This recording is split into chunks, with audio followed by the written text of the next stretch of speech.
Wendy, I'm sorry.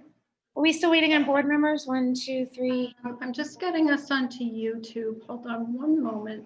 6. Let's see.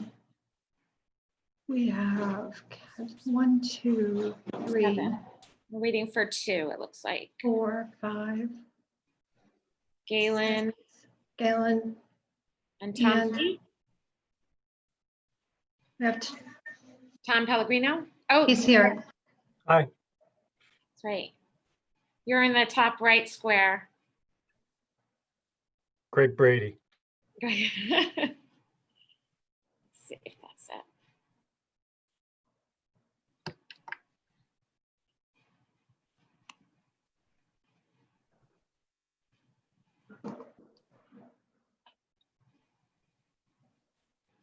Wendy, while we're waiting, the public link for this meeting is on our district webpage on the calendar. Yes. I know it was also posted online on Facebook today, but if you go to the Madison Public School calendar, the Zoom link is there. I noticed Galen is in the attendees. I wonder if he is stuck.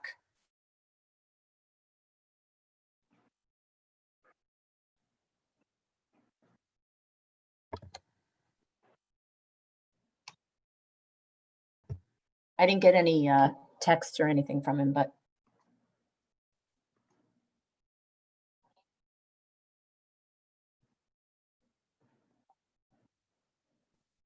There we go. Here's Galen. There we go. So Galen. I was stuck in like saw where you Zorn stuck. goes in I've got you Superman. I was back. like in the thank you. I was like in the mirror world or whatever. I saw you there. I'm like, what's Galen over there? Yeah, All right, thank- I'm glad you're here, Galen. Wendy, are we live and recording? We are. Okay, so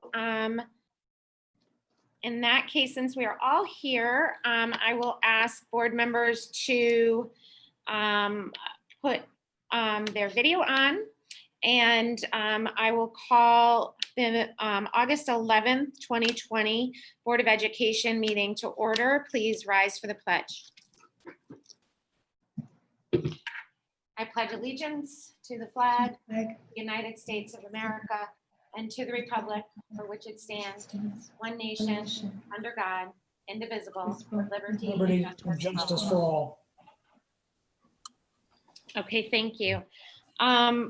We just left our Finance Committee meeting, and I'm aware that Kirk Barnaby, the chair of that committee, would like to make a motion to add an action item to the agenda. Yes, Katie. The Finance Committee voted unanimously tonight to add the following action item to our agenda.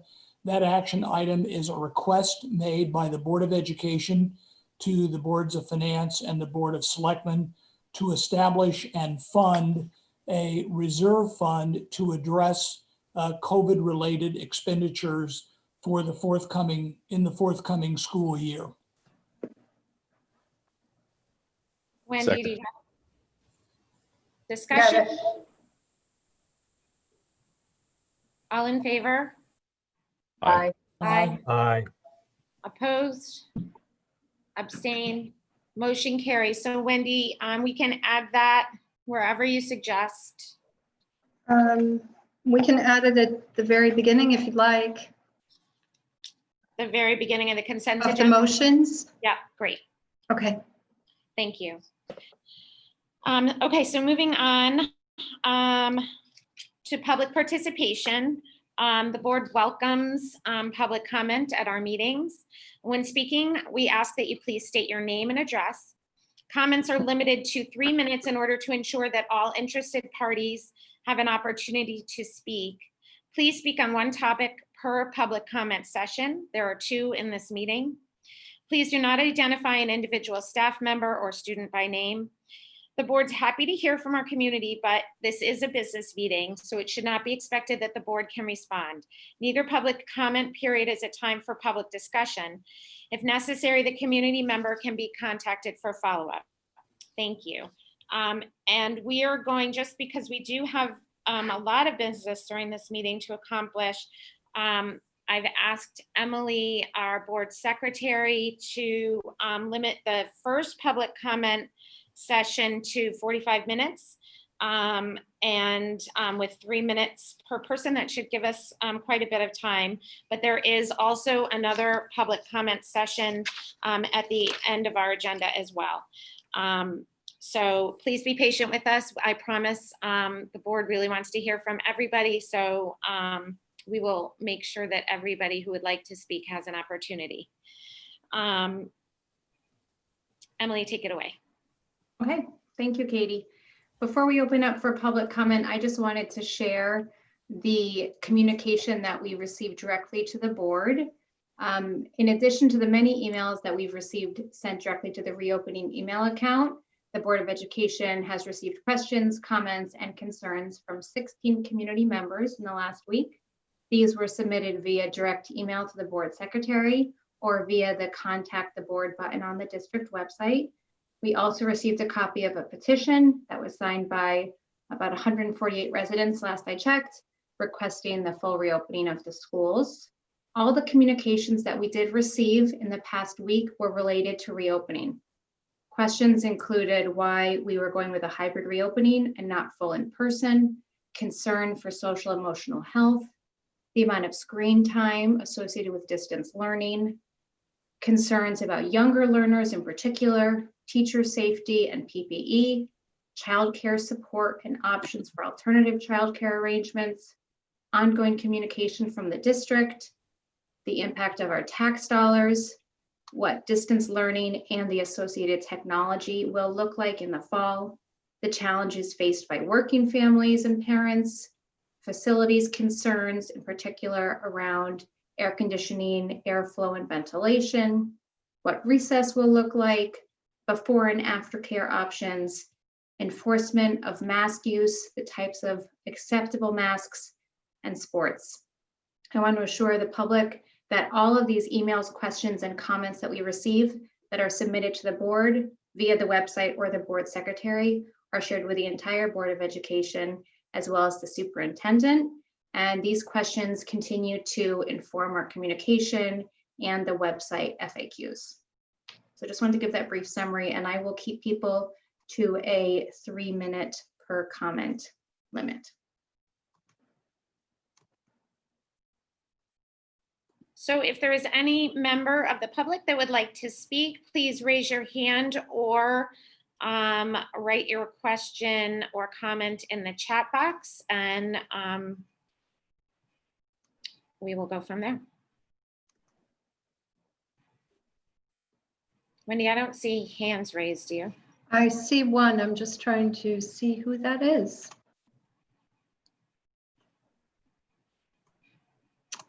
Colin Reichelt has his hand raised. So are you able to enable? Oh, I just. Colin, you're live. Go for it. Can you hear me?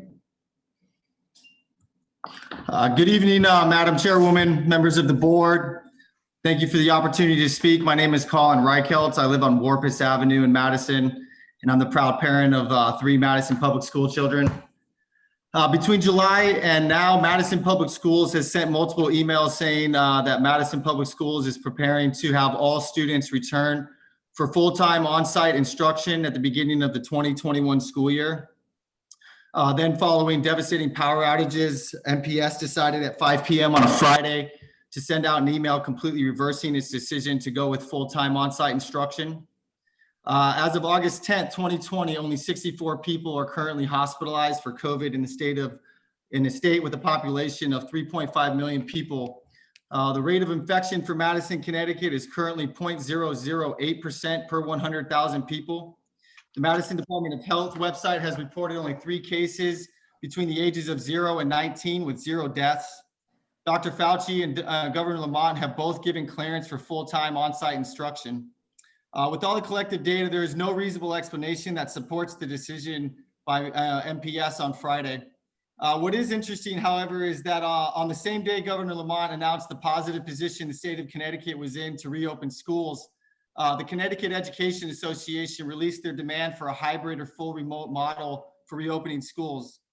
Furthermore, as recently as Saturday, there are teachers in this town that are threatening and warning parents on Facebook of a fully remote platform to come, as if they've already made that decision and think that it's going to happen. These actions have serious implications to how the board and the MPS are operating, and the parents deserve an explanation. The parents of Madison are essential. They are healthcare workers, first responders, grocery store workers, business owners, and most importantly, we are taxpayers who pay the salaries of these teachers. They all go to work with inherent dangers. We cannot just consign the fate of our children to individual choices of teachers. We have certain legal responsibilities to educate our children, and people take employment to do that. Teachers should be required to return to work on September 3rd, 2020 for full-time on-site instruction. According to the Connecticut State Department of Education, 1 in 25 students did not participate at all in remote learning after school was closed in March, and thousands did so minimally. That's 1 out of every 4 students in the state of Connecticut who lost learning. Parents will be forced to choose between feeding their kids and staying home to teach their kids. Many children left home unsupervised will become susceptible to emotional and mental disorders. Students who have already have learning disabilities will not get the proper attention they need and will fall further behind. Unsupervised children will have accidents at home. Children will get hurt. Sexual predators will now know that children in Madison are home alone without parental supervision. 5 live in Madison alone. Our kids have been through enough. We as parents are angry. We feel deceived. We feel lied to, and we demand action. Within 48 hours, 148 parents signed a petition to reopen the schools with full-time on-site instruction. If we do not receive an appropriate explanation with planned actions, there will be no other, in a timely manner, we will have no other choice than to pursue further action. Thank you for this. Thank you for your time. Thank you.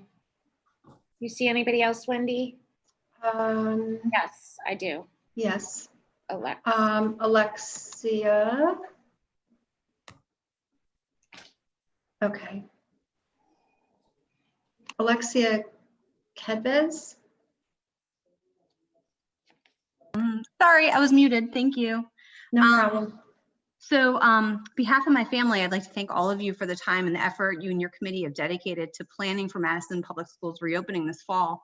I'm looking for a few minutes of your time to explain how reopening schools with anything less than a 5-day in-person school week has overlooked the concerns and health of a typical dual income family in Madison, and as a result, may actually make it more dangerous for all of our children in our district. I understand this is an unprecedented situation. There's no clear answer. I also understand how difficult it is for everyone, parents, teachers, administrators, but most of all our children. I read the original school opening thoroughly, released on July 24th, and I was impressed with how much care, thought, and effort was put into drafting that plan. The original plan was exactly why I decided to move to Madison last year, to raise my children in a great town that demonstrates leadership and excellence in education. I, along with every other family I've spoken to, felt confident at that time that Madison took on this issue very seriously and was committed to full-time in-person education for our children, provided that the number of cases in Connecticut and Madison continued on a downward trend. That's why I, along with other parents like me, were shocked that the plan changed on August 7th to reopen with the hybrid model without any increase in COVID-19 cases or any other rationale. To present views of countless other dual income families in Madison, I think the best way is to describe what our typical week would have looked like under a normal scenario. My son, who's 5.5 and so very excited to start his school career at Ryerson, would take the bus to school in the morning, attend full-day kindergarten, and attend an aftercare program typically offered at the elementary school until either my husband or I could leave work to pick him up. Of course, we all know a fully normal scenario is no longer an option. However, the question in my mind is how a family like mine that depends on 2 full-time incomes is supposed to survive with my son only going in-person school 2 days, and the bus option seeming risky and aftercare yet to be communicated at all. Our son is an energetic, active, intelligent 5-year-old. He needs engagement, and as a parent with huge responsibilities outside of my home, I know that I'll never be able to educate him the way he deserves. Sorry. I feel it's short-sighted to believe that distance in virtual learning can't the rest. Want me to finish it?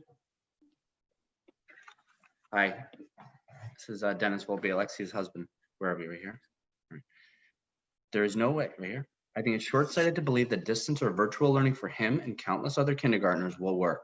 There's no way he is going to sit in front of a computer and learn, and quite frankly, I wouldn't want him to. Children should not be exposed to that much screen time in a given day. As recommended by the American Academy of Pediatrics, children should not have more than 2 hours of screen time per day. Increased amounts have both been linked to mental and physical issues such as obesity. And this will continue for the foreseeable future. I know the plan is to return to an in-person learning model in mid-October, but knowing the flu season will complicate our COVID-19 pandemic, it is completely naive to assume that the return to full-time school or normalcy for our children is likely to happen at all in 2020, leaving nearly a full year of lost education for our children. I know I'm not the only one struggling with the current MPS plan. Dozens of other working parents in town are trying to figure out group care, private school, family pods, etc. While I agree the key to safety in school includes social distancing, masks, and cohorts, family like mine will be forced to find care for the 3 days our children are home, completely defeating the purpose of having cohorts. Within hours of learning, Madison would begin their school year in the hybrid model. My family joined forces with several other families to find shared babysitter or even brainstorm swapping care in each of our homes so our children would be safe and each of us could attempt to get a full week's worth of work. Chances are these families won't have students in the same class. Then if we have 4 children from 4 different kindergarten classes together 3 days a week, germs from each of those classes will now get mixed up and passed back to the original cohort. So what was the original point here? Without any additional information, I have to assume this would also apply to any other care program MPS is brainstorming, that children from multiple cohorts would be mixing. Has the reopening committee considered this? I don't claim to have the perfect solution, but more needs to be done. Might we consider cohorting students together from families that need full-time care to keep the children's social circle as small as possible, limiting additional interactions? Perhaps this has already been asked, but as a family with a child just entering kindergarten, we were never given the survey that circulated earlier this summer to voice these concerns or gather information on attendance. This is why as a parent, oh yeah. I'm sorry, I hate to cut off any public comment, but we do have so many voices that need to be heard. Okay. I appreciate it. We will, like Katie said, we will have a second session for public comment later on in the meeting. And we also have shared your comments with the full board too. Okay. Sorry. Thanks. It's okay. I understand. Okay, next person is Dan. Hi, good evening. Can you hear me? Yes. Great. Hello, good evening. My name is Daniel Orwick and I reside at 20 Hidden Springs Road. I'm the proud parent of 2 daughters and my oldest is a rising kindergartner. Returning to my wife's hometown, our family moved to Madison almost 3 years ago because of the high quality public education. Based on the July 24th reopening plan, stating schools would reopen for full-time instruction, we finalized our plans for the fall with a sigh of relief, a simple act that has been very rare these past few months. Then this past Friday, in the middle of a blackout, our superintendent sends out an email stating the school year would start with a hybrid model, which defies every metric, guideline, and report to date that supports the full reopening of our schools. Just this afternoon, Governor Lamont was in Winchester urging superintendents to reopen our schools in full with reasoning grounded in public health and with the best interests of our students in mind. The only group that has been pushing for a hybrid model is the Connecticut Education Association, suggesting that this decision is a concession to this teachers union. While this hybrid model may feel like a measured and prudent approach, it may actually do more harm than fully reopening. In a full reopening, children would be in 2 groups at home and school. In a hybrid model, students are at home, school, and likely a third place with extended family, neighbors, nannies, or daycare providers, thus increasing exposure and putting our children at greater risk of contracting COVID. Every day wasted in distance learning will have a negative impact on our child's development. I'm not looking for schools to reopen in full to provide daycare services.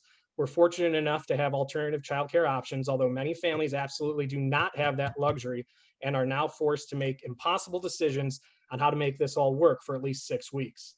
My concern is that my daughter will suffer from the lack of in-person interaction with her teachers and classmates, the early education light bulb moments where she learns the fundamentals of reading, writing, and arithmetic, as well as the crucial social interaction with her teachers and classmates, where she gains a fuller understanding of the world outside of our homes, simply cannot happen in a hybrid model. Through social media, I've had the opportunity to hear from hundreds of other parents that share my feelings. I feel it's critical to make the most of every single day of potential in-person instruction, especially if a second wave is expected later this year. I respectfully request the superintendent follow the guidance from state leadership and fully open our schools. I look forward to the superintendent fully illustrating her reasoning, as I feel this decision has done far more harm to our collective emotional well-being than good. Thank you. Thank you. Any other hands raised, Wendy? Jen Jen Ryan Yes, just Jen Ryan. Hello, can you hear me? We can hear you. I just wanted to put my thoughts in there. They echo everything that everyone else says. My husband and I are both teachers. This hybrid option is now forcing us to put our children into childcare that's going to expose them to students outside of the school, outside of the class, and ultimately outside of the district. We are now mixing 3 districts with multiple other districts. If COVID numbers increase, how will we tease out the dangers of hybrid versus the dangers of being back in school? As an educator, I have watched my rising 4th grader and my rising kindergartner regress over the last 5 months. They've regressed academically and they've regressed socially. This is unacceptable. I understand the concern, but I do not see, and as many people in medical fields have explained, the hybrid version does not necessarily create a safer version. I also want to know what other things have been suggested, such as portable classrooms that we were told that were being looked into, such as outside classrooms. Are the coaches being used to have full classrooms instead of supporting? Are we using all qualified staff to have classes? I urge you to reconsider your decision to bring K through 12 students back, but ultimately K through 8 students need to be in the classroom. That's all. Thank you. Thank you, Erin.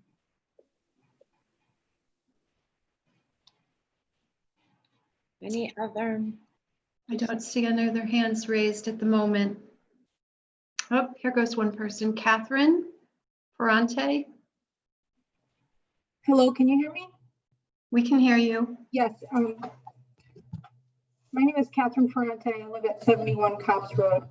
I have a rising 2nd grader in the school system, and I don't have anything prepared, so I'm sorry if I'm a little less eloquent than the folks who went before me. But I feel that I have to raise my voice in opposition to the opinions that have gone before me here. My concerns with any reopening, hybrid or full, center around physical distancing, where the geometry, size, or furniture of the rooms, the classrooms won't allow 6 feet between students.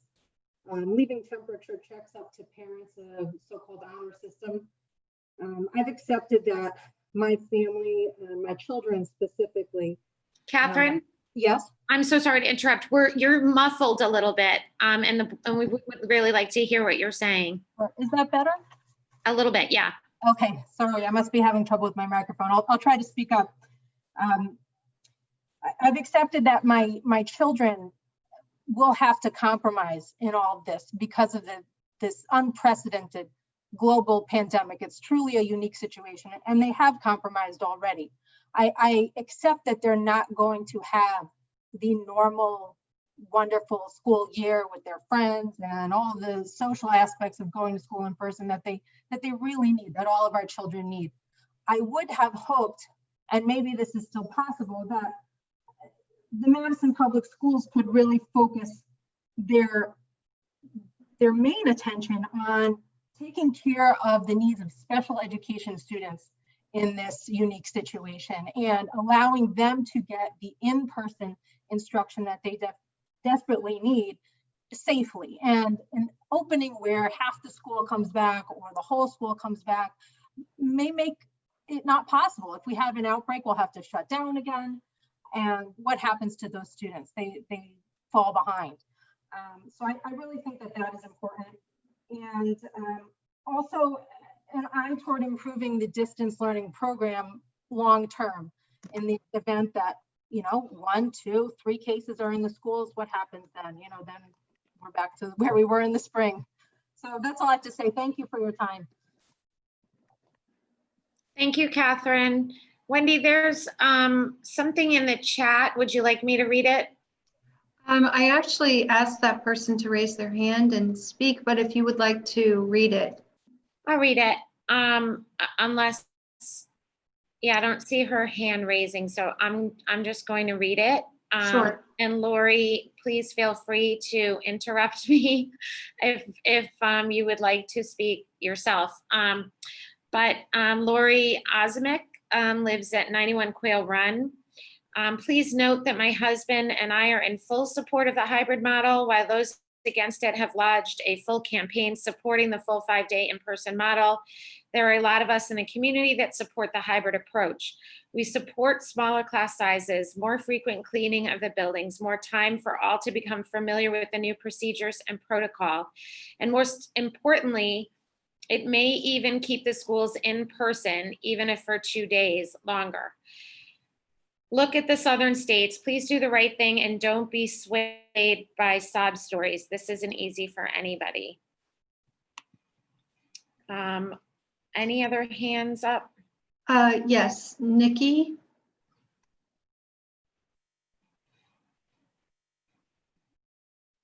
Nikki. Hello, everyone. Okay. Good evening. My name is Nikki Yee, and I have also a rising kindergartner, so this will be the first time that we will be a part of the Madison Public School System, and we are very much looking forward to that. I have written a letter to all of you people that have really worked so very hard this whole year, last year, and this upcoming school year. And we do appreciate your time and efforts. I did just want to piggyback on some of the comments that have already been mentioned by some of our fellow community members. And I wanted to just highlight a few of the points in addition to those that I had noted in my letter, so that the community members may hear some of those points as well. The first thing is that I've done a little bit of reading recently, and there's, a few, it's really unprecedented times, and we really don't know what the best way to approach is. But there have been, some reports that the hybrid model may be actually the most dangerous model in terms of, return to school, insofar as it's sort of a half-half situation. The goal is to keep kids in small groups and to limit exposure. But as others have said before, the hybrid model really forces a lot of families out there to seek alternative options. And in those alternative options, that we have already seen some pop up in our community, like the YMCA and Bushy Hill. Those are going to be, in daycare centers, those are going to be places where kids from multiple different schools, multiple different districts, multiple different towns, different classes, different cohorts will be mixing on the off days. And that can only further complicate our situation. I think it probably is best if we try to keep all of our kids in small groups in school 5 days at a time. In addition to the, I have a 5-year-old who, we've talked about in terms of distance learning, whether or not that is something that will be successful for kids that age. And we all pretty much know the younger kids really are not able to sit down at a computer and learn. They need to be hands-on, they need to be in the classroom. And I'm concerned that my 5-year-old will not be able to get the kind of education that he deserves at this time. Especially in, there are other towns around sort of considering other options that allow some of those younger learners to stay in person 5 days a week. And some of the older kids can continue on with the hybrid model. One of the other points that we made was that we kind of feel as though, if distance learning is in our future, that starting off with a very strong foundation with a 5-day model in person would be great to establish, good relationships with peers and good relationships with teachers. And that if it goes down to, a hybrid or a distance learning model, that we would have those really strong foundations in place. I also will make the point that my son has been back in daycare since June 1st. And, there have been camps and summer camps and daycares reopening all over our town and other towns. And kids have been back, successfully back, and they have been following heightened sanitation protocols and wearing masks, and it has been successful. So that is one thing I also wanted to add. And Excuse me, Nikki, I'm sorry. That's I'm okay. gonna have to, if there's anything more, like I said, that you want to share later on or to the board, please don't hesitate. to Appreciate follow it. up. Thank you all. Thanks. Okay, next person is Ainsley. Hi, how are you? I'm Ainsley Vitale. I am a mother of a soon-to-be kindergartner, also at Ryerson.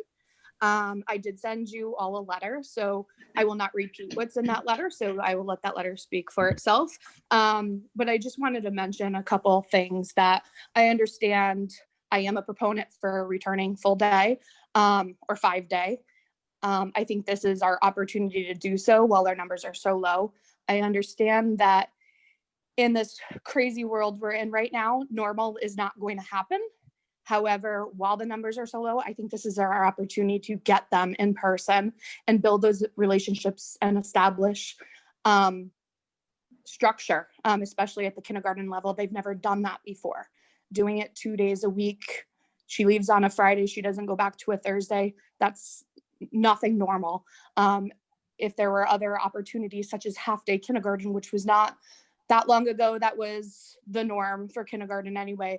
I was wondering if there's other options that were explored, such as that, to keep kids, especially at the young level, separated, but more frequent. I would find it hard to imagine my child sitting at a computer distance learning with any autonomy as they're learning letters and learning to read. There's absolutely no way she could do that without somebody sitting. I do work from home. I do work though, but it would be hard to sit there and walk her through every lesson as it goes. I'm going to keep her attention.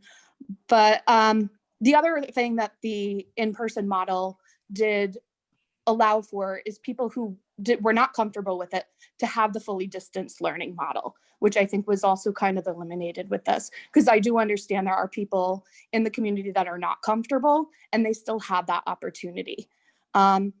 So that's, the rest is in the questions that I've already submitted. So I just wanted to call that out, that I just don't want to lose the opportunity for these kids to get in school now while their numbers are low, considering they might not stay there. Thank you. Thank you. Okay, let's see. Next person is Rob.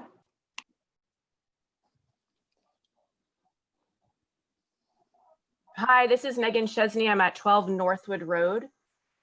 I just wanted to take a quick minute, since I haven't heard anybody speak about special education or IEP services.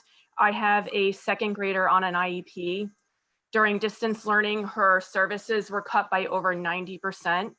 With this new announcement of a hybrid model, this has us scrambling for help before she even falls further behind. We are looking at tutors, we are looking at other teachers for off hours at an enormous cost to us. We are both working parents, full-time working parents. I do travel quite a bit, and we are not capable of supporting her at home. We are not teachers. I'd also like to point out I have a rising kindergartner. We are seriously considering withdrawing her to a private school for 5 days a week in-person instruction. Thank you. Thank you. Okay, let's see. Next person is Michael. Hi, it's actually Kira Schwartz. We're just on Mike's computer. Okay. Hi, Katie, Emily, and the rest of you who don't know me that well. I just wanted to kind of chime in. One, I agree with all the points that everyone has already made about full day instruction, so I'm not going to reiterate that. But it seems that the general comments that have been made so far publicly are about young learners, which I'm concerned about. But I also have a rising 7th grader and a rising 9th grader. And I have equal concerns about continuity of learning for those children, especially my daughter, who's going to enter high school. And Kira, you were muted. Come back, Kira. There Hi, she is. can you hear me now? Oh, there you are. You're back. So, you know, in terms of continuity of learning, I'm concerned with the older kids as well. For my 8-year-old, I know the distance learning didn't work and everyone's already brought up those points, but we can't ignore the older kids, and especially the kids entering high school and leaving high school, and the importance of the continuity of learning for them as well. And if you have a child who doesn't want to raise their hand in class because they're confused, then you put them online. There's no way they're going to express their concerns, which puts the onus on us as parents to fill that educational gap. My husband and I probably are capable of that in terms of our life experience, but we're not teachers. We don't do it well, and it changes our relationship with our kids, which I'm not thrilled about. That said, the alternate choice is to bring in people to do that for us. Again, with our older kids, we'll probably do it, but with my 8-year-old, I'm likely to bring in a third-party teacher to participate in some sort of cohort, because my relationship with my child who has social issues is not, it did not go well to do distance learning with them. So one, I'm concerned about the continuity of education, but secondly, my solution to that is to bring in third parties, and then this idea of cohorts and dividing our kids up by alphabet goes out the window, because I'm going to expose my kids to other kids. We try to be safe, we're reasonable people, but my kids are seeing other kids because I need them to be kids. I need them to have a normal life, and I need their education to reflect that. So again, everybody's already, you know, many people have said it, but it seems that the numbers speak to a full day, 5-day education. I understand it's extremely challenging. We're not educators. I feel for you. I'm grateful for you. I appreciate everything you've done. But we just wonder if there's a way to make it work. And that's all, but thank you again. And that's, you know, again, we haven't heard any parents who have kids in multiple schools. I've got 3 in 3 schools, and this is where we are. And we really had probably individual concerns for all 3 kids. Yeah. You know, it's not just the younger kids. We all have concerns for all of them. And we know all the principals, and we Yeah. appreciate them, and we've been in contact, and everybody's great, and we still don't sleep at night. And one of the other things that we're concerned about too, in general, is that this hybrid plan was released 3 weeks before school starts. How are teachers supposed to prepare for this in 3 weeks? It seems like a disaster that's, you know, waiting to happen. If we start, you know, with a full at-school plan, you know, the teachers are prepared for that, right? And the state worked hard to get us to this point. We should be able to do that because the COVID numbers are so low. And just to read what my wife said, you know, like I said, these are extraordinary circumstances. You know, in the spring, you know, everyone was doing their best trying to figure this out. But at the end of the day, if you want to just measure it out, it was a failure for the students. It's a harsh words, but we failed the students. It was very difficult, and I feel like if we go through this method again, it's going to be a failure for the students for a whole nother year. We can sacrifice a half year. I understand, you know, the circumstances. Everyone tried their best, but it's the model is failing the students. Thank you. I'm going to have to move us along at this point. Thank you both very much. Okay, next person is Adam. Yeah, I just had a question about what are we going to do about the special ed students? And I have one that just got out of 5th grade and out of school in Middletown, and now he's in Madison, and we had some serious problems in the spring. So with the special ed students, I think that we really need to come up with a better solution than the hybrid model. Thank you. Thank you. Next person is Richard.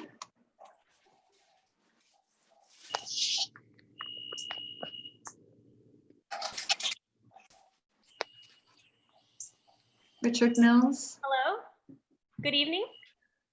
We can hear you. Hi, actually, it's Natasha. I'm on my husband's computer.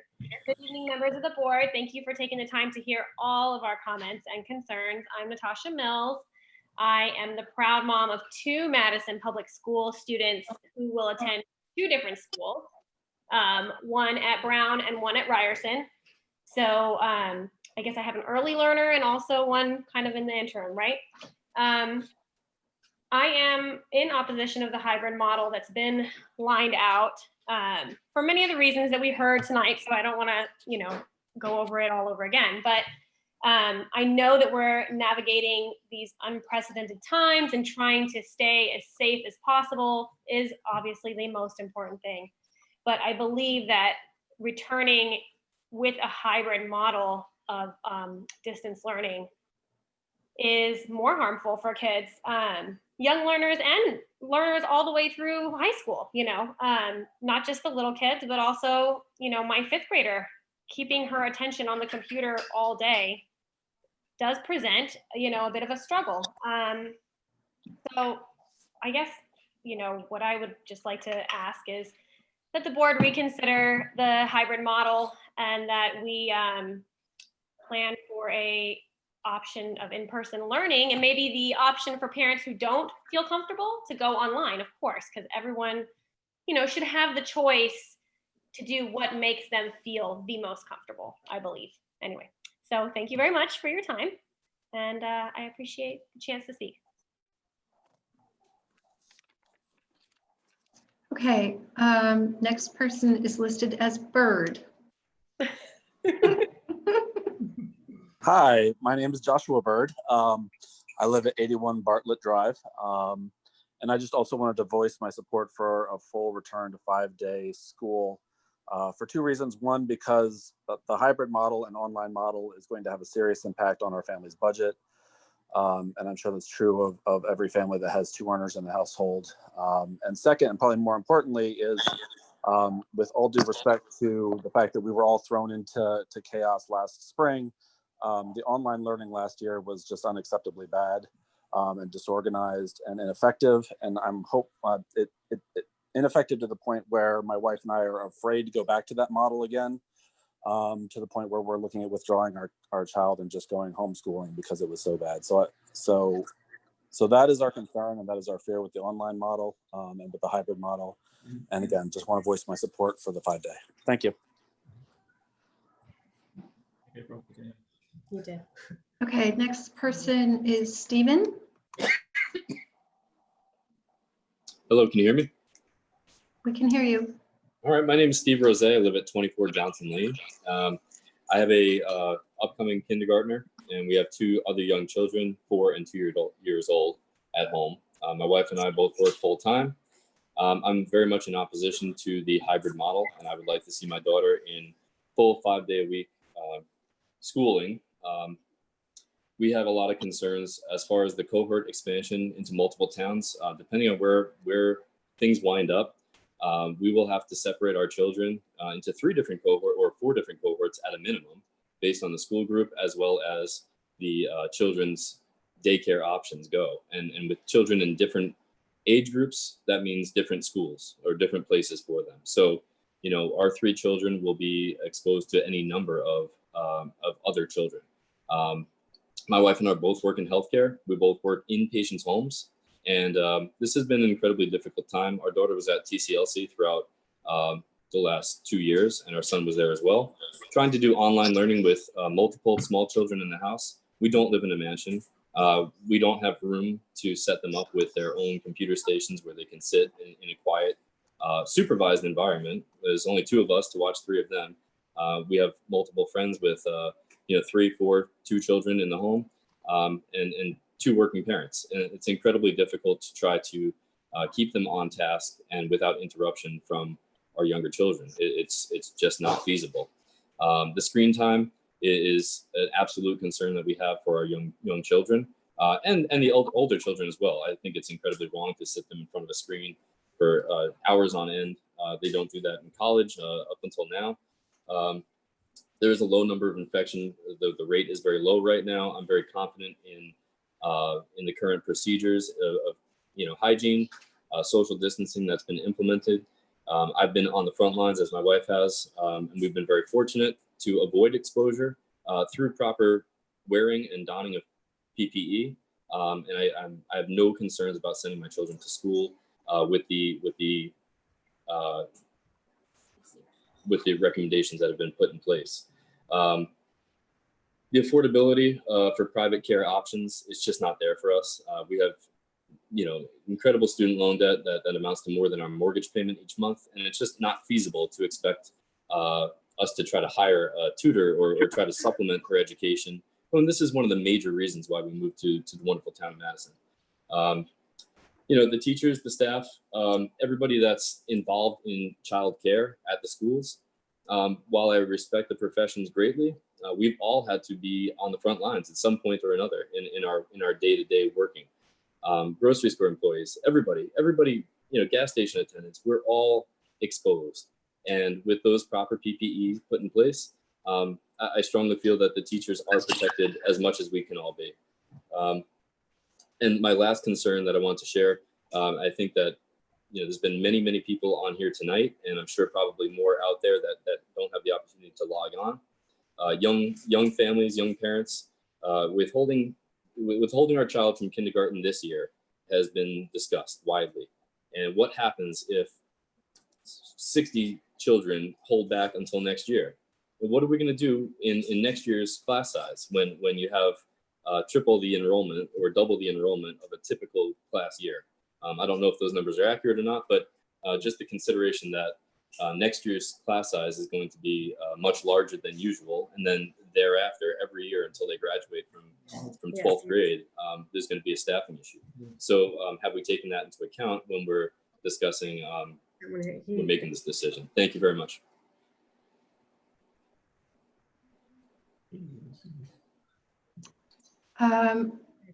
It looks like that is it for the moment. Well, I think that's probably good because we are just about up for our 45 minutes, right, Emily? Again, there is another opportunity at the end of the meeting for members of the community to respond to the information that is in the rest of our business meeting. So we are going to move on to our interim superintendent's report. Dr. Pettyfoot, you can take it away. Thank you, Katie, and thank you, members of the board. So this evening we have a little update on our extended school year program, and Dr. Battaglia, I believe she is on.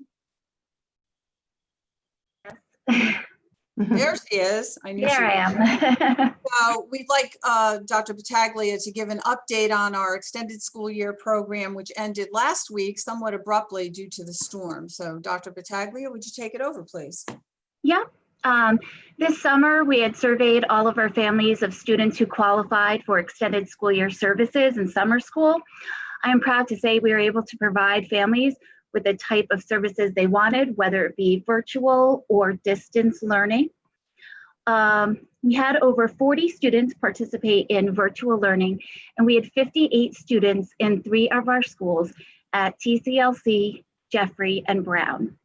Happy to say we had the appropriate amount of PPE to make staff and students feel safe. As a community, we were able to have a safe in-person summer school without any COVID cases. Our families worked with us to make sure they were completing the self-checks at home. Stephanie Lesnick and the nursing staff were available to answer any questions and to work with families. We also, the staff were very excited to work with our students face-to-face, and students did an incredible job with the new rules of social distancing and wearing masks. Now, the summer school classes were very small. We only had 4 to 7 students in a class, and we had no more than 30 students in a building. So we did have smaller cohorts of classes. After the extended school year session this summer. I received a lot of comments from staff, students, and parents that were excited. We were able to provide the services that they asked for. As Dr. Patty Foote said, unfortunately, I planned for COVID-19, but I did not plan for a tropical storm. So it was extremely disappointing after such hard work from the students, the families helping to drive, do the self-checks, the staff coming in, that our last 2 days, we weren't able to meet, but the staff reached out to them. And I'm very happy to report it was, a small group of 58 students, but I'm glad we were able to work together as a community to have a safe summer school. Okay, any questions? No questions. Great job. I know there was a lot to tackle. Now, these kids, just remind me again, the students that you had arriving in person were spread across how many schools? 3 schools. Okay. And the last 2 days, did they do virtual, those snow days, or? Yeah, we were prepared at any time. So the teachers were working out of Google Classroom. That way, if there had been a case, we could be very fluid. However, under these circumstances, when the storm hit on Tuesday, if the student and the staff were able to have technology working and power, they met. If not, I asked for all the staff to contact via phone all the students and families to say a goodbye. So it was, again, we planned for everything. I mean, looking in the guidelines, this was just Mother Nature. It's always something right this year. Feels that way, that's for sure. Well, again, thank you. Are there any other board member comments or questions about our extended school year? Kathy. I would like to make a comment, Dr. Battaglia.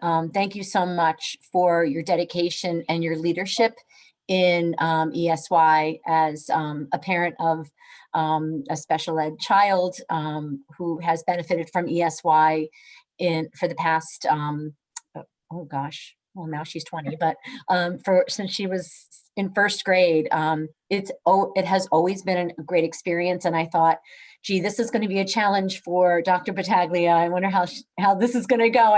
I really didn't question whether it would go well or not, but I knew, I didn't know how you were going to do it. And I'm so proud that you lead the charge for our special ed families and kids. And thank you. Thank you very much. And yes, it was a very short timeline, so thank you. Any other questions? All right, thank you. Thank you. Okay, I will attempt to share my screen, and if you can't, oops, that's not the right one. Oops, it's the blank one.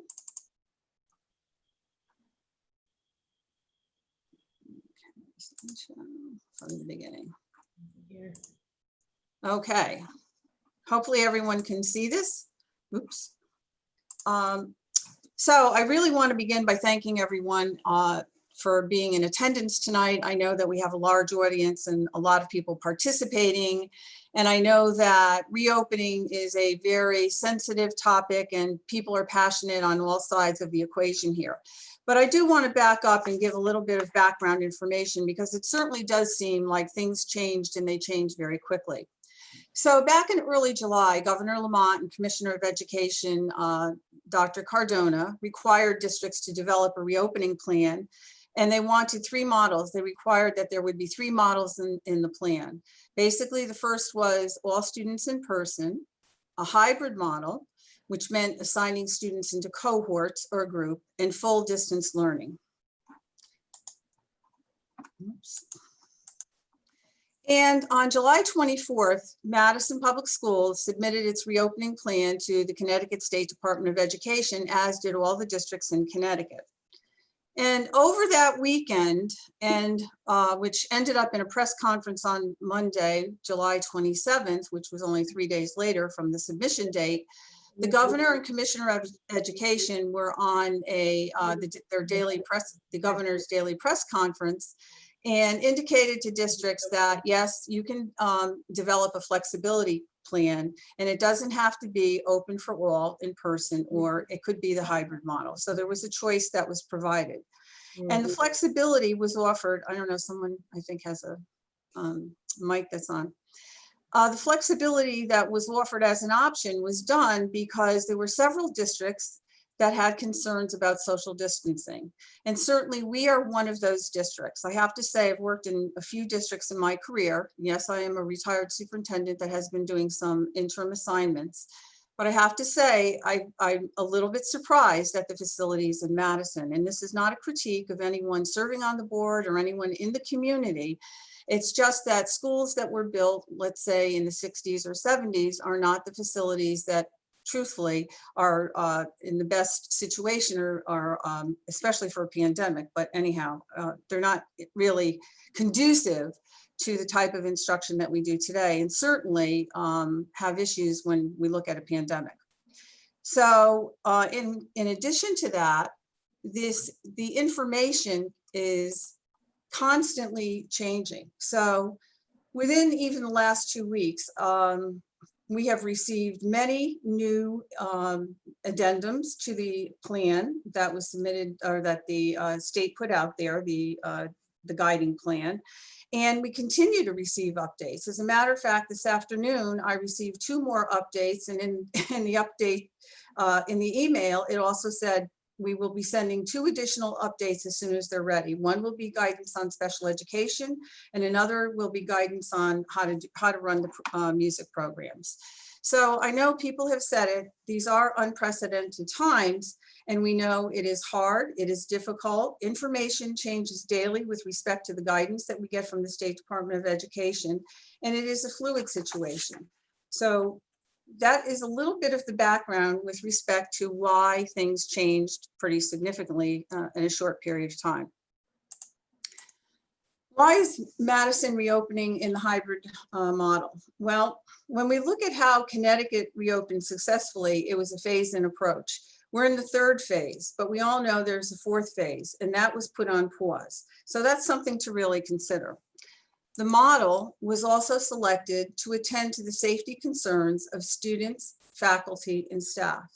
Education is a very dynamic business, but it's a dynamic situation where we've really trained teachers to be in person with students, and we've trained them to be very close, in close proximity to students when they are delivering instruction, checking for understanding, pulling students into flexible groups. So we planned a very controlled and managed reentry to optimize teacher contact time with students in the cohorts. We also feel that this is important, an important way to promote the emotional well-being by having students in small groups, especially at the early level, the primary grades, that it will contribute to the safety and security and emotional well-being of students, because for the students that already attended kindergarten, let's say, and are returning, or any of our students, when they left abruptly in March, they have that image of what school was like. And yes, maybe they've been wearing masks over the summer, maybe they've been participating in summer camps, which also are in cohorts, I believe 1 to 10 or 1 to 15 at max. So we want to not only allow the students to develop a bond early on with the teachers in small groups, but we also want to allow students, faculty, and staff to become comfortable and familiar with the new safety protocols and routines. Schools are going to look very different, and we need to have students feel very comfortable in the one-way hallways and the signage, in what their classrooms look like. We also feel that the cohort model will help us to introduce and train students on technology platforms that will be utilized not only in school, but in distance learning. And distance learning will look very different from what it looked like last year. And the hybrid model is something that the Regional Superintendents Association talked about, and most of the shoreline superintendents agreed that this was the plan that was the most beneficial, depending upon their type of school district. So the hybrid schedule really divides students into two groups, and the model places students into groups A and group B. So when group A students are in with the last names that begin with A to L, the students in group B will be home on distance learning. And at the end, I'll talk a little bit about the next Zoom meeting that we would like to have with parents and families to talk about what distance learning will look like at the beginning of the school year. In group B, those students with last names that begin with M to Z will be in, and the students in group A will be on distance learning. So this is what the hybrid schedule looks like for 5-day weeks. When we start school, if you look at the calendar, we're starting on a Thursday and a Friday, September 2nd and September 3rd. And not having been in Madison before, I understand that this is an earlier date than in previous years that school is beginning this year. At any rate, on Monday and Tuesday, Group A will be in person for instruction and Group B will be on distance learning. So what the teacher will be doing is live streaming for parts of the day. This is really a new skill for the teacher as well, because that live streaming wasn't done like that last year. Wednesday, all students will be on distance learning. And this is an opportunity for the teachers to blend the two groups together and also to provide small group instruction for reteaching as needed and cooperative group work. And on Thursday and Friday, Group B will be in person and Group A will be on distance learning. And I'd like to share the screen, not only, or the audio with Gail, Assistant Superintendent Gail Dolling-Hench, to talk a little bit about the distance learning approach and why it was adjusted based on the feedback from a survey that was given out in June. Gail? Yeah, thank you, Dr. Pattyfoot. Yeah, I do want to start by acknowledging the passionate parents in our community and the importance that they place on education. That's one of the reasons why Madison is such a great place to work. I did take quite a bit of input from parents and from students and from faculty in regard to their experience in the spring. And that feedback was very much appreciated. We did make a lot of adjustments. One of the priorities in that K through 12 feedback, the survey from parents, was the aspect of communication, the importance of streamlining emails and really getting updates on student progress. They also emphasized the importance of direct instruction from their teachers and all models, that they wanted to see their actual teacher teach, and that is something that we took very seriously. The attendance to social emotional health is something that I heard from parents this evening. That was another theme, as well as following safety procedures. And that we also wanted to take a look at how Google Classroom was organized, really looking at schedules and organization in order to meet the needs of our learners. So those themes were all taken into consideration as we move forward, whether it be in hybrid or distance learning, or whether parents are opting for a live stream blended experience. So for the first 2 days of school, this is what it will look like. Well, let me begin with prior to the first 2 days of school, we have COVID-related professional development days for staff and re-engagement of students. And in about another week, you'll be receiving information from the each building principal, excuse me, regarding student orientation and how we're going to conduct that. Now, getting back to September 3rd and 4th, as you can see on September 3rd, we've made an adjustment so that Group A students will come in for the full day and there will be no requirement for distance learning. So Group A will become familiar with safety protocols, classroom routines, and new structures and or equipment. They'll see the desk shields and they'll see tents around their school for some social distancing. And then Friday, we'll have Group B in, and there'll be, again, no requirement for distance learning. Every day, our schools will be cleaned and thoroughly disinfected in accordance with the Centers for Disease Control and Prevention and the Connecticut Department of Public Health. And I think that Bill McMinn is on. Bill, are you there? Can you talk a little or speak to the school cleaning procedures? Sure. Thank you. Every day, we will clean and disinfect the areas that we need to, the high touch areas, the bathrooms, the nurse's office, the areas that are high traffic. We have a crew that will do that every day. Would you like me to elaborate on more? Sure. Sure. Okay. So we'll follow the model. So the Monday and Tuesday, we will focus on the disinfecting and the cleaning the high touch areas. Wednesdays, we'll focus on any kind of catch-up work that we might have to do, such as vacuuming, cleaning floors, and the non-essential or non-sensitive areas. We will continue that on Thursday and Friday. And if need be, we'll work over the weekend to catch up on any areas that we couldn't handle during the week, such as the floors. Okay, thank you. Thank you, Bill.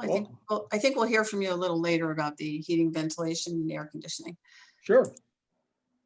So we do have 2 weeks where we have 4-day school weeks in the month of September, and we have taken out the Wednesday for distance learning for everyone on distance learning, and we will have Group A in on Tuesday and Wednesday, and teachers live streaming periodically throughout the day to our in-home Group B students.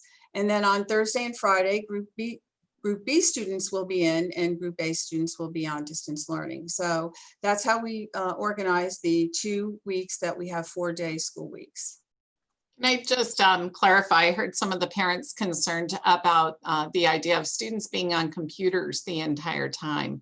And I want to assure them that that is not our objective, that we look to live stream important component parts of the day and prioritize those live streaming sessions for all students to attend, but then also have work that can be done outside of that. And in our primary levels, we have made available ways to do that that is off computer time as well. So I did want to just address that comment in the public section of our meeting. Okay. Thank you. Thank you, Gail. So when we look at reopening, some of the challenges that we had because of our facilities was creating adequate classroom space for social distancing of 6 feet between student to student desks and teacher to student desks where feasible. So by beginning with the cohort model, and as you can see in that picture, we do have social distancing. I should note that when we go to full in-person, it will decrease between 3 to, let's say, 5 feet. It will not be 6 feet in the classroom. We cannot accommodate that. We also feel with the cohort model to begin with, we're easing congestion in the hallways and allowing students to practice and understand exactly the one-way hallways, because now the way they navigate through the building will be considerably different than the way they used to do it previously. And I got a little bit ahead there. Okay. We also have to redesign appropriate spaces for lunch with 6 feet of social distancing or with the use of personal desk shields. We did buy personal desk shields for every student, pre-K through 12. And they will be, each child will have his or her own personal desk shield. So the classroom environment and the school environment as a whole is going to look considerably different. For students that left in March, their return is, it's going to have a different feel to it. And we know that they will adjust, and we want to give them the opportunity to really experience it, to feel safe, to feel comfortable. And we want our staff to feel the same way. Whenever possible, we will maximize outdoor space. I did, mention I think in the previous slide, one of the previous slides, that we did purchase tents, rent tents, I'm sorry, we didn't purchase them, we're renting them. And there will be tents at different schools. Every school will have a tent, as well as this TLC. Some schools will have several tents. So this is where I'd like Mr. McMinn to come back in, Bill.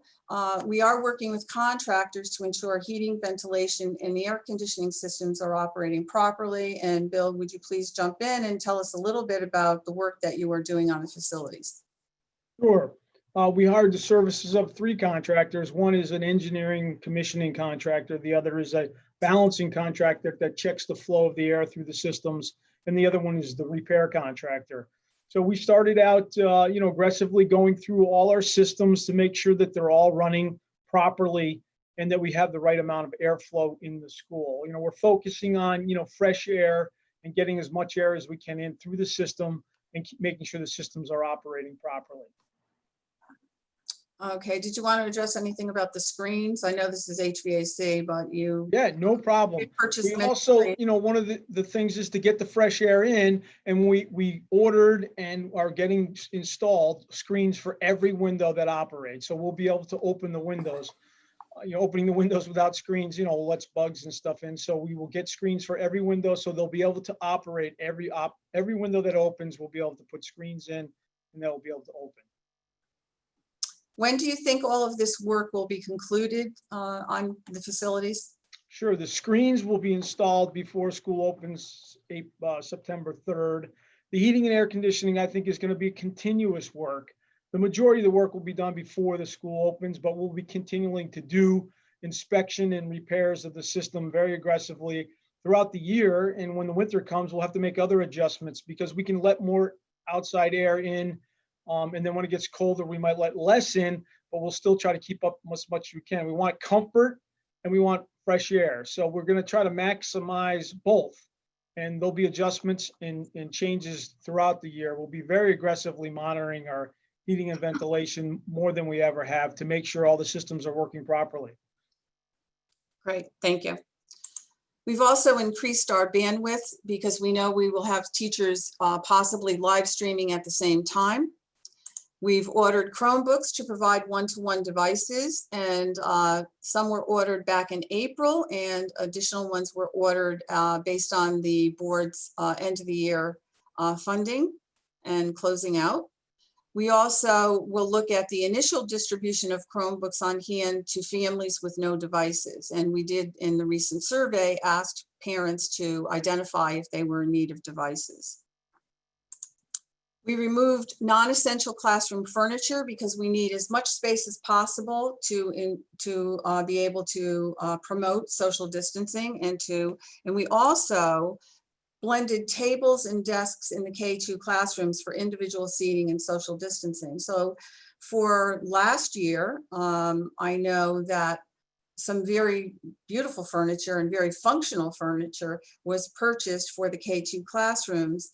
However, given under the conditions of a pandemic or the situation that we're dealing with, we don't want children sitting at small tables or trapezoidal tables side by side or even round tables. So we've had to take the round tables out, take some of the trapezoidal tables out and put it in desks. And fortunately, we have some desks that we located at Brown School, and they will be retrofitted so that they can, they're the correct height for our young population, our K-2 students. And we're also renting tents, as I said, for outdoor instructional activities and or mask breaks. We want to use the outdoors as much as possible. But we have to remember that we do have students that are we're live streaming with. Our teachers will be live streaming for different parts of the day. So we have to always remember and keep that in mind too.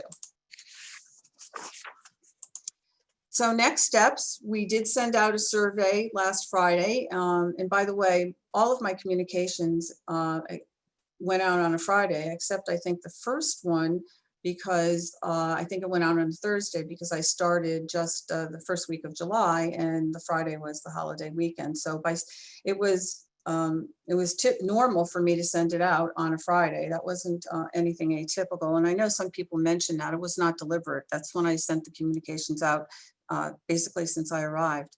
But Gail, can you give some feedback about the questionnaire that we sent to parents, at least from the people that have responded thus far? Sure. So we've been printing out daily reports, trying to get a hold of how our parents are responding. Currently, we had, as of this morning, 664 responses. And out of those responses, we are looking at 91% attending school as a hybrid learner. And roughly, 9% as a voluntary remote learner. So we'll continue to monitor those survey results recognizing that, of course, there was a significant power outage. And I know people still needed time to get their Comcast up and working and their internet connections. So thank you for responding, our 600 people, and we're looking forward to hearing from everyone. And because of the power outage, and I know as of this morning, around 9:30, I was on the emergency operations call, and I know that there were still some people, sadly, that were without power in Madison. So we will extend the questionnaire date to Friday at noon, and we'll get a message out to parents shortly about that, probably tomorrow, with some of the other additional information that the State Department released to us today. So we're also looking at the number of students requiring bus transportation. We believe, based on some survey results, that many parents do want to drive their student to school. So administrators are reviewing staggered parent drop-off and pickup schedules for their schools. And we do know that we will have to look at traffic controls or traffic safety, as many parents drive and drop off their students or pick up their students at the end of the day. So we do have a traffic safety committee, so to speak, which is a subcommittee of the steering committee, and they are giving us pretty frequent updates with respect to some things that we need to consider with the number of families that will be dropping students off and picking them up. We fully understand the challenges that families are facing with childcare resources, and we will update our reopening website page to include family resources. And I feel somewhat encouraged after hearing some information today about some local providers who do have space for children. So we will put that information on the website as soon as we can get it up there. We are going to continue to identify families in need of Chromebooks and hopefully be able to ensure that we can distribute our Chromebooks on hand to those families so they have something to begin with remote learning on September 8th. We're really excited about our parent webinar series, and I'd like to toss it back to Gail because she's been working on this. And Gail, would you just tell us a little bit more about the parent webinar series? Sure, I'd like to give a shout out to our lead on this project, Sherry Farmer. I know she's on the call tonight, as well as thanks to Becky Frost, who leads our social emotional subcommittee. This is one of the things that stood out to us as something that we could improve upon at the end of last year, is we recognize that parents are thrown into a position as their students are participating in distance learning that they're not prepared for, and that there are unique circumstances that we're all facing as parents this year. So we're excited to offer a series of webinars. This was a way that we thought we could support our families at home. We will be hosting our first webinar based on social emotional themes that came up. So thank you again for participating in the survey last week. That webinar will be helping parents to deal with questions about reentry with their students, dealing with stress and anxiety that they might have seen with their students as they return to school. That webinar will not only have Becky and myself and Sherry on it, but we'll be joined by someone from Madison Youth and Family Services as partners in helping us to guide you.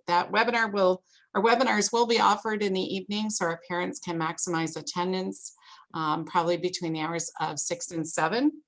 Our second webinar that we have planned is around Google Classroom design and assisting our parents in really working through Google Classroom and staying informed of what is due for their learners. So we'll continue to develop that series, but thank you to Sherry and her team for leading that.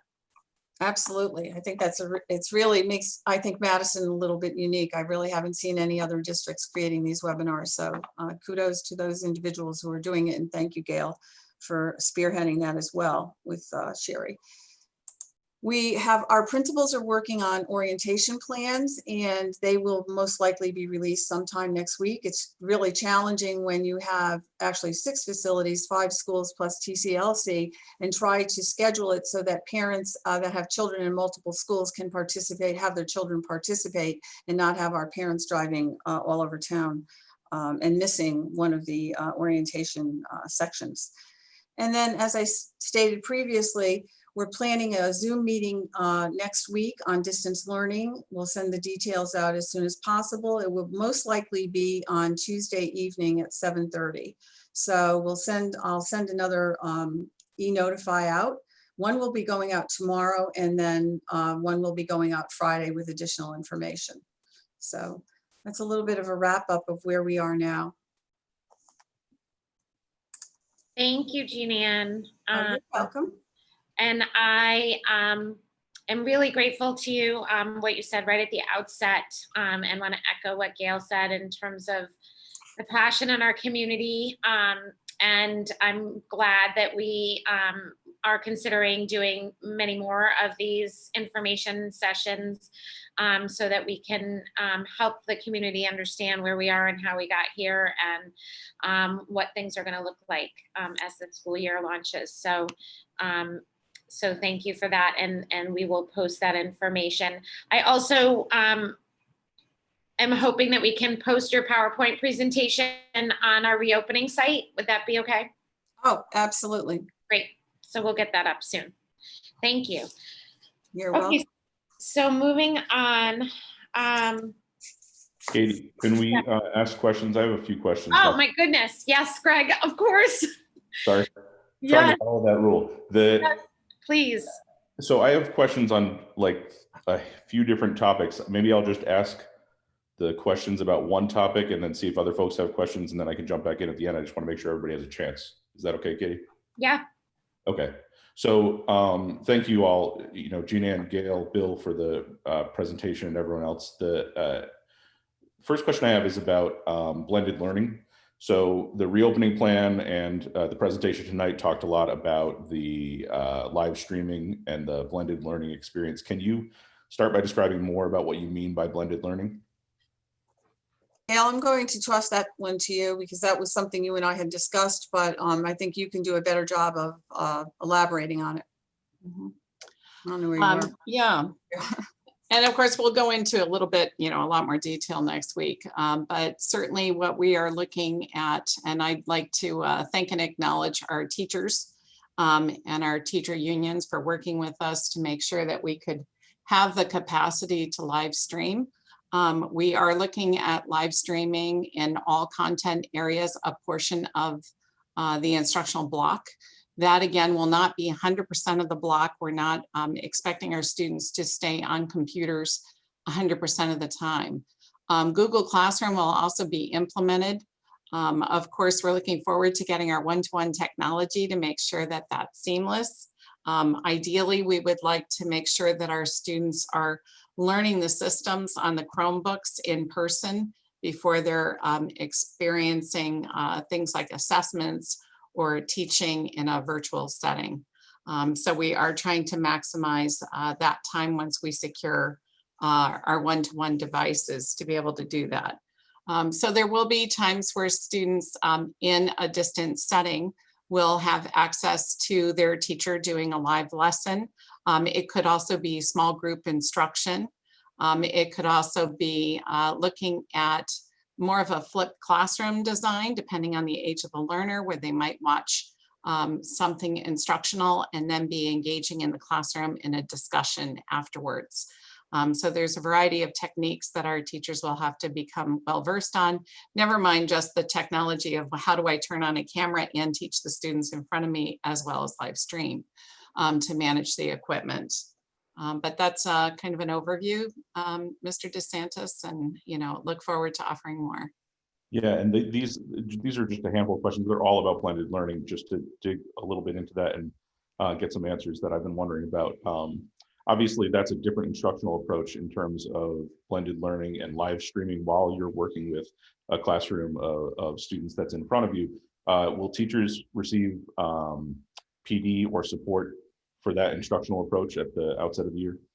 Yes, we're grateful to have some additional days added in the beginning of the year in order to provide our teachers with some professional development, not only on the safety procedures and the protocols due to COVID. We needed that additional time for that, but also in the design of Google Classroom. We also came up with a K through 12 Google Classroom design. So parents who have students in multiple grade levels will see the same kind of setup in every grade. So they won't have to refigure out how a teacher organizes a classroom. That will be part of that PD as well. Also, our students in high school who access multiple teachers in different disciplines independently will have a degree of security in knowing that the classrooms will be designed the same. The instructional strategies around distance learning is something that I think we're going to need to continue to develop. The front-loaded PD will be a lot of work around getting used to live streaming and teaching in person, and the safety protocols that come with our new model. As the year continues, we have allocated or reallocated a little bit more time from staff members to do some leadership also in assessment systems and how to do online assessments. But I think that will be rolling out as the year continues. I don't think that our teachers will have enough time to have all of the PD in 6 days that they will need to be successful this year. So we'll continue to offer professional development throughout the year.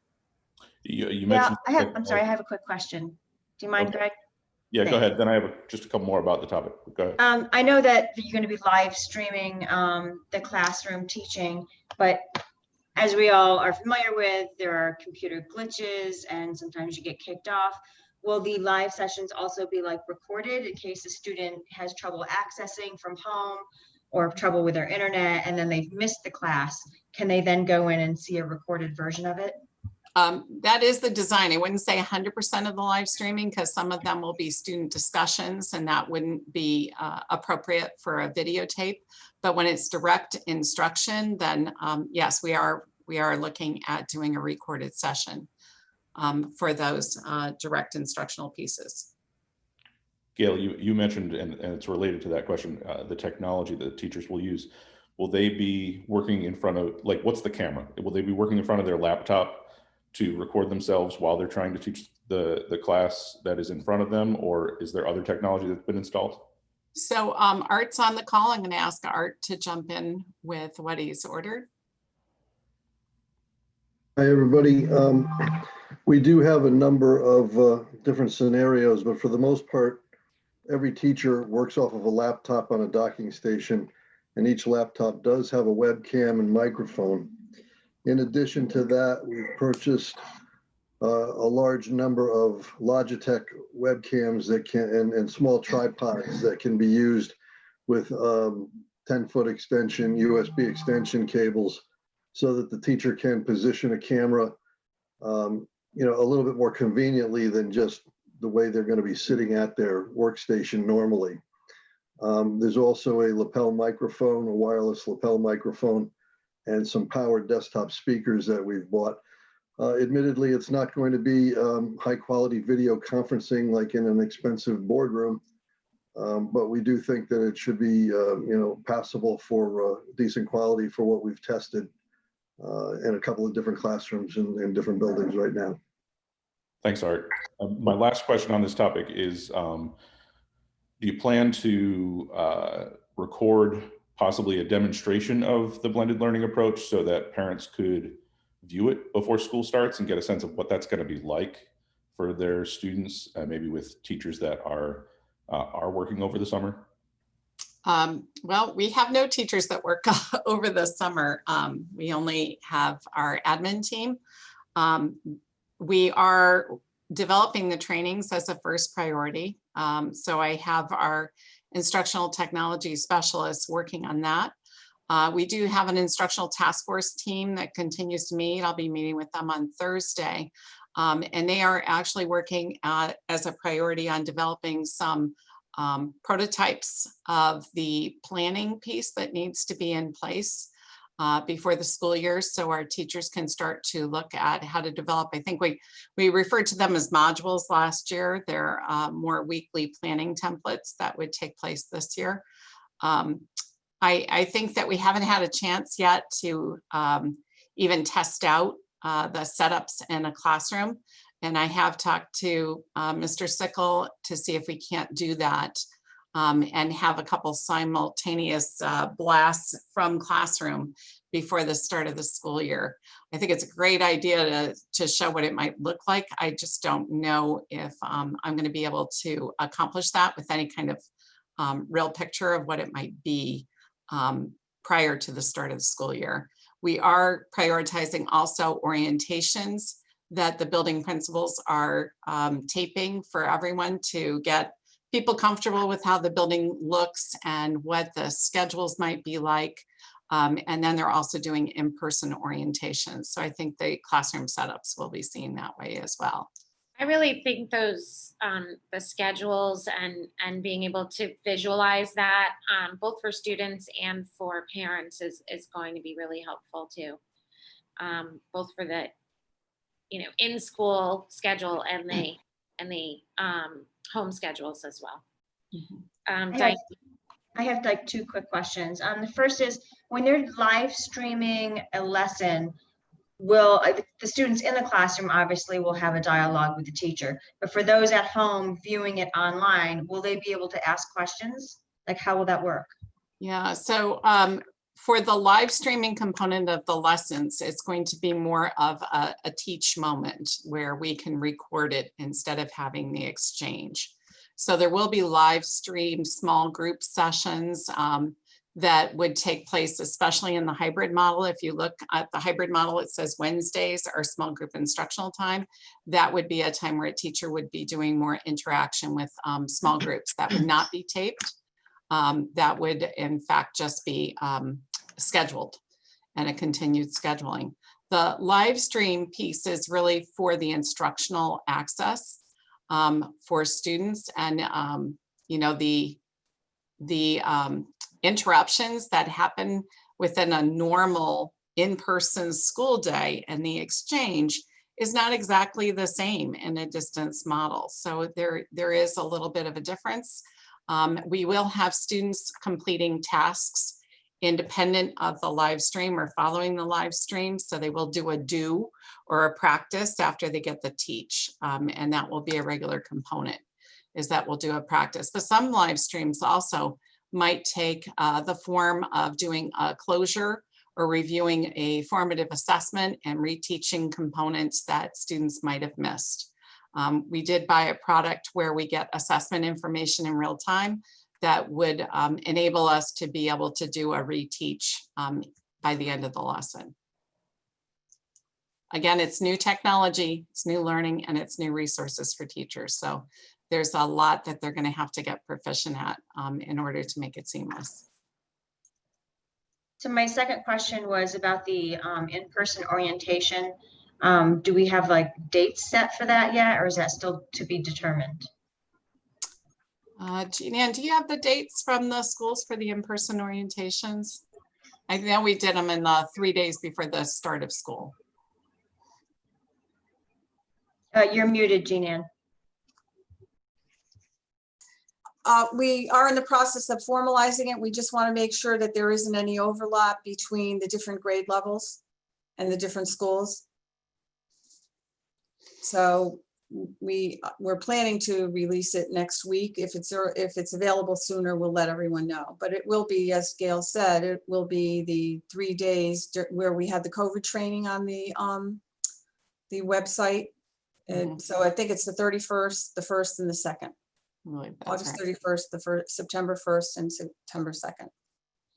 And we are purchasing an updated Google Meets that does give us some new abilities, but that again is brand new to us. So that might help with some of the Q&A stuff as well. Gail, there is a question in the I guess the chat box. And it says, will the weekly lesson plan vary from Monday, Tuesday to Thursday, Friday in the hybrid model? And I know the answer to it. So I think the question is learning going to be continuous rather than we're teaching the same lesson on Monday. We're teaching a lesson Monday, Tuesday, and the same lesson Thursday, Friday. That is not the plan. No. The plan is fluid, continuous learning. Otherwise, students would only be receiving 50% of the curriculum. That's right. Katie, I have a couple more, but I know there's others. So just. Are there other board members that have questions? I do. I just have two very specific and logistical questions. One is about the hours of a typical school day when the children are in school. Will the hours roughly be the same as before? And then my second question, and then I'll mute myself, is just so I understand it right. Say Mrs. Smith is a second grade teacher and she has 20 students in her class. 10 will go on Monday, Tuesday, 10 will go on Thursday, Friday, and then on Wednesday, or maybe other times, will they then have the opportunity to work together or have some entire class programs? Yes, that's correct, Emily. Yeah, because when we looked at the cohort model, we realized that we were splitting the kids in the same class into two groups in order to provide better cohorting while school is in session. That did place an importance on being able to shuffle our kids and respond to whatever needs we saw, and doing some collaborative group work, some reteaching, some acceleration on Wednesdays. So that's exactly why Wednesday's designed to be the way it is. And in terms of the hours of the school day, I'm working on something very actively with that task force team this week that will give some more insight into that. We did get some guidance from the State Department. I think it was like on July 19th or 20th on a model that we could look at and refer to. There's definitely some time that we need in some of our schools for parent drop-off and parent pickup that will extend a little bit into the start of school and the end of school. So that will happen in some of our sites.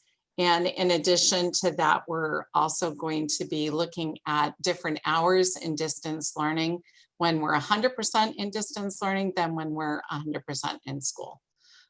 So, there's a variation depending on where we are in that sequence. Thank you, Gail. Mm-hmm. This is probably a question for Jean Ann. So we hear a lot about, and we heard a lot from parents tonight, so I'm going to ask it so that we can answer it directly. That given that the state is within the metrics of disease spread, that would warrant a reopening. So can you just address again why the district is going towards a hybrid model given that scenario and all the different variables that go into that? So there was one addendum that I think it was the third addendum, but I'm not 100% sure. It could have been the fourth, that we received probably a week and a half ago or 2 weeks ago that said that, no, actually it was right. It was right after the 27th. I think it was dated the 28th and we received it on the 29th.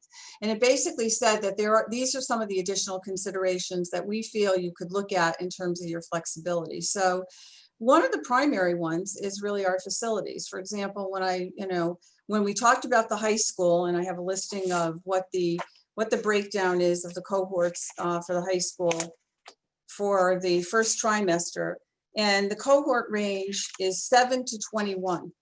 So when you look at that 21 and you pair it with, I'd have to see, there are another 11 children that would be in that cohort. So that would be 32 children that would be in the class. And you certainly aren't going to have, when you're in full in person at the high school, well, the full in person is, half in the morning and half in the afternoon. That was one of the reasons we created that design.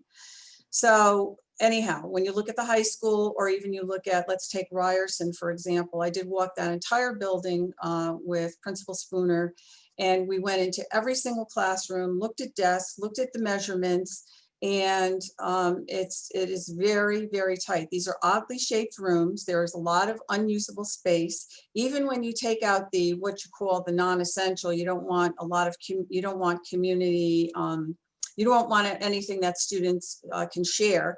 So you take out some bookcases, you take out other furniture, and it really is very tight. So that was really one of the driving forces, that we want to make sure that the students really understand. So when they, let's say when Group A goes in, there will be desk shields. They'll know which desks are theirs. They'll see ones that are empty, so that when the Group B students come in, the Group A students will, their shields will be empty. But it's a different feel.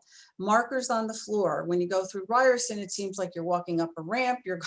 It's a uniquely designed school, but it's all one-way traffic. And each of our schools had to do this. I was over at Brown, and you know, some of the 4th grade classrooms, it's wonderful. You have doors to the outside, but you don't have doors to the outside to every 4th grade classroom, and you certainly don't have that for the 5th grade. So, you know, there are some unique challenges based on the architecture of your school. So I saw someone put in the chat, it appears that you have already proceeded with the hybrid model. We were ready to go with whichever model. So the live streaming, that was already in place. That was already something that was designed because we knew that parents had the opportunity to temporarily opt in. It's such an awkward wording, temporarily opt in to voluntary remote learning. So we had to have a way of, even if we were all in, for the parents who were writing and saying we were, you know, they weren't going to send their children. So basically, if you can do the all-in model, you can do the hybrid model, you can go to all distance.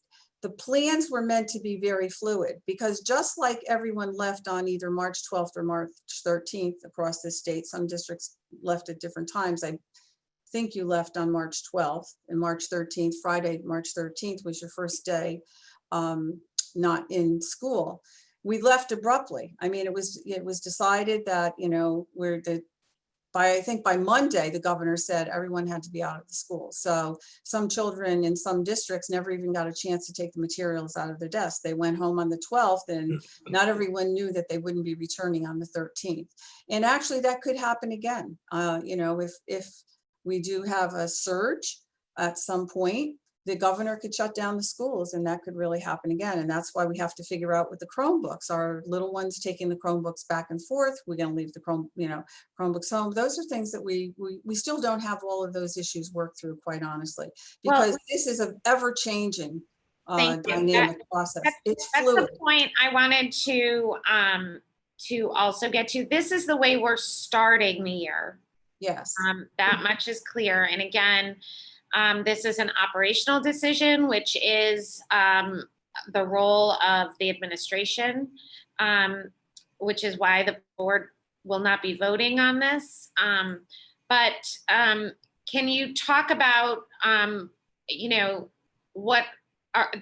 how you will decide whether and when you might decide whether we switch to another model within the plan? I'm sorry, I was just looking at the chat. Would you just repeat the last piece there? Sure. When you will determine whether or not we can switch to another. Okay, thank you.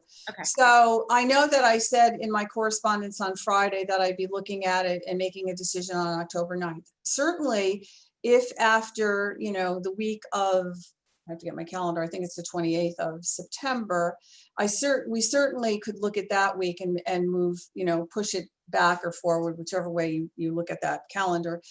We certainly could look at making a decision at the end of that week. I'm looking for time for students to feel comfortable, for teachers to really feel very comfortable with the live streaming and the in-person. And just to address what a person wrote in the chat box, we know that in some situations, and it is okay according to the CDC guidelines, because usually the CDC guidelines say social distancing of 6 feet, we are feasible. But we felt to start to launch our in-person programming, whether in the hybrid model, that we wanted it to be 6 feet, just so that people feel very comfortable. When we have all in, it will be anywhere from 3 feet to probably 5 feet, depending upon the classroom. But it will not be less than, our goal is to ensure it's not less than 3 feet. So I think, and Galen, I'm going to let you talk as soon as I zip it, but I just want to be clear. It is my understanding that at any given time, we could switch between hybrid to in-person to fully online. Yes, and if we have a case, of course, we would be consulting with the public health director, the local public health director, who was involved with the steering committee and creating the plans. If we have a case, and depending upon the contact tracing, et cetera, a school could be closed for 2 to 5 days, or it could be closed for 2 weeks. And in fact, we're seeing that throughout the country, that students or schools will start in a particular model. Yes. And things will change to, so it is possible that if we start in the hybrid, we could switch to fully in person if things continue to keep moving the way we are, if we've got the traffic patterns down and we've got the social distancing down and the weather cooperates and, this, that, and the other thing. It is possible to be bopping for the foreseeable future between all 3 models. Am I correct in understanding that? Yes, correct. Okay, I'll stop talking now, and I'm going to let Galen have a word since I've bopped him out a few times already. Thank you. You took the words out of my mouth. My question was, how do we make a decision, or when can we make a decision? And now the follow-up question to that is, what sort of adjustments in general would we have to make, and how disruptive is it to switch models? To go from hybrid to in-person. So let's say you make the call on September 28th, and you say, okay, October 9th, we can all resume regular in-person school. What adjustments would need to be made, both physically and in terms of the curriculum? Oh, I'm not going to answer I don't think really any adjustments in curriculum, because once you have everyone in person, it's the same instruction. It's whether or not you're in school or you're at home. Okay. But I think that you raise a good point, that for, let's say parents have opted in for voluntary remote learning, and they decide now that they want their child to come to school. We will want 5 days to prepare for that, because if it's adding, let's say we have our in-person cohort, and we know at the, in a school, let's just hypothetically say it's 19 children. Now we have to put another desk in. We want some time to either decide that we can put another desk in that classroom, or decide that child, how are we going to handle that? We need some time to handle that. And the guidance, at least that we've received thus far, is that 5 days would be reasonable, that we would ask parents to give us 5 days notice to prepare for someone coming from opting into voluntary remote learning back to school. Okay, thank you. Diane. I just wanted to ask Jean Ann if she could address just who is on the steering committee for those in the public who have joined us today, who may not be up to speed on exactly who has input into the steering committee. Okay, Gail, do you have your, Gail was one of the co-leaders of the steering committee. Do you have your book in front of you? I have a lot of papers, but I always have my book. I don't have the steering committee. It was quite a, I could go on the web. Do you have it right there? Okay, good. Yeah, it's definitely on the website. It's in the beginning pages of the school reopening plan. You can hit the link right on the site. It's on page 4. Interim superintendent, Dr. Patty Foote, myself, Heather Dobson, HR, Board of Ed Communications Chair, Emily Rosenthal, Town Health Director, Trent Joseph, Building Administrators, TJ Salutary, Brian Bogner, Melanie Witcher, Catherine Hart, Martha Curran, Frank Henderson, Becky Frosting, Kelly Spooner, Director of Special Ed, Dr. Liz Battaglia, Director of Administrative Services, Art Sickle, Director of Finance, Stacy Nobitz, Director of Athletics, Craig Semple, Supervisor of Nursing, Stephanie Lesnick, Parent Representatives, Tina Wald and Tracy Hardy, District Communications, so Roos, MEA Representative Mike Ginsburg, MACE Representative Sue Evans. Important to note is the next 2 pages are filled with other names of various task force members, Building and Space Committee members that serve in other committees that feed up to the district steering committee. So there's quite a few names on that, on those 2 pages. Thank you, Gail. I just wanted to make note of the fact that you are working with the Madison Department of Health and that you have input from them as well as following the CDC guidelines. Yes, thank you. Good point. I have another question, but does anybody else before I speak again? So my question. Go ahead. Go ahead. Oh, go ahead, Greg. No, I have a couple more, so go ahead. You go first. Okay. So my question is, Gail, when I know distance learning will look different, but last year there were people who preferred paper packets of work on, when they were home. Will those be available to students? And this parlays into another question, so Greg, don't jump in quite yet. But will those packets or that kind of, will the hard packets be available to students if they don't want to go online? So that was offered in our elementary levels, trying to really look at the developmental needs of students. We have ordered some home materials for students in the elementary levels that are more manipulative spaced. And those are going to be kind of take-home items that students would have at home. We also had a really good focus group last week, several focus groups about some of the things that worked and some of the things that didn't work. And there was some feedback about the number of work in the packet being too much or not organized, in the best way. So we are looking at some packet information being available. I don't know if it would look exactly the same way. We're really trying to maximize the Google Classroom to the degree possible, and also some of the new tools that we were able to purchase in order to make it more authentic, I think, for younger learners instead of more worksheet driven. And so just to follow up on that, because I think this is different than last spring as well, in terms of attendance for students.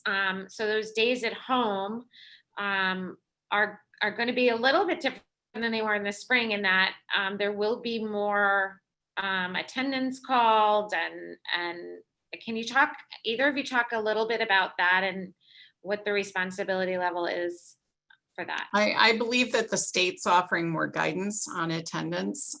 So that's something that is forthcoming. It's probably addendum 10. I don't know which number that is, but we are held accountable for 177 student days at this point. So that means that we are anticipating that students attend 177 student days, except when sick, things like that come up. Okay, thank you. Keep us posted. Greg, you're up. Just a couple more. So we've talked a lot about hybrid opening and the concept of starting the year fully in person. I want to raise another question sort of in between those two. So can you tell me more about why the hybrid opening was selected rather than a transition to full in-person opening? So what I mean by that is a situation where there would be a couple weeks of hybrid followed by 5-day in-person instruction starting on a preset date.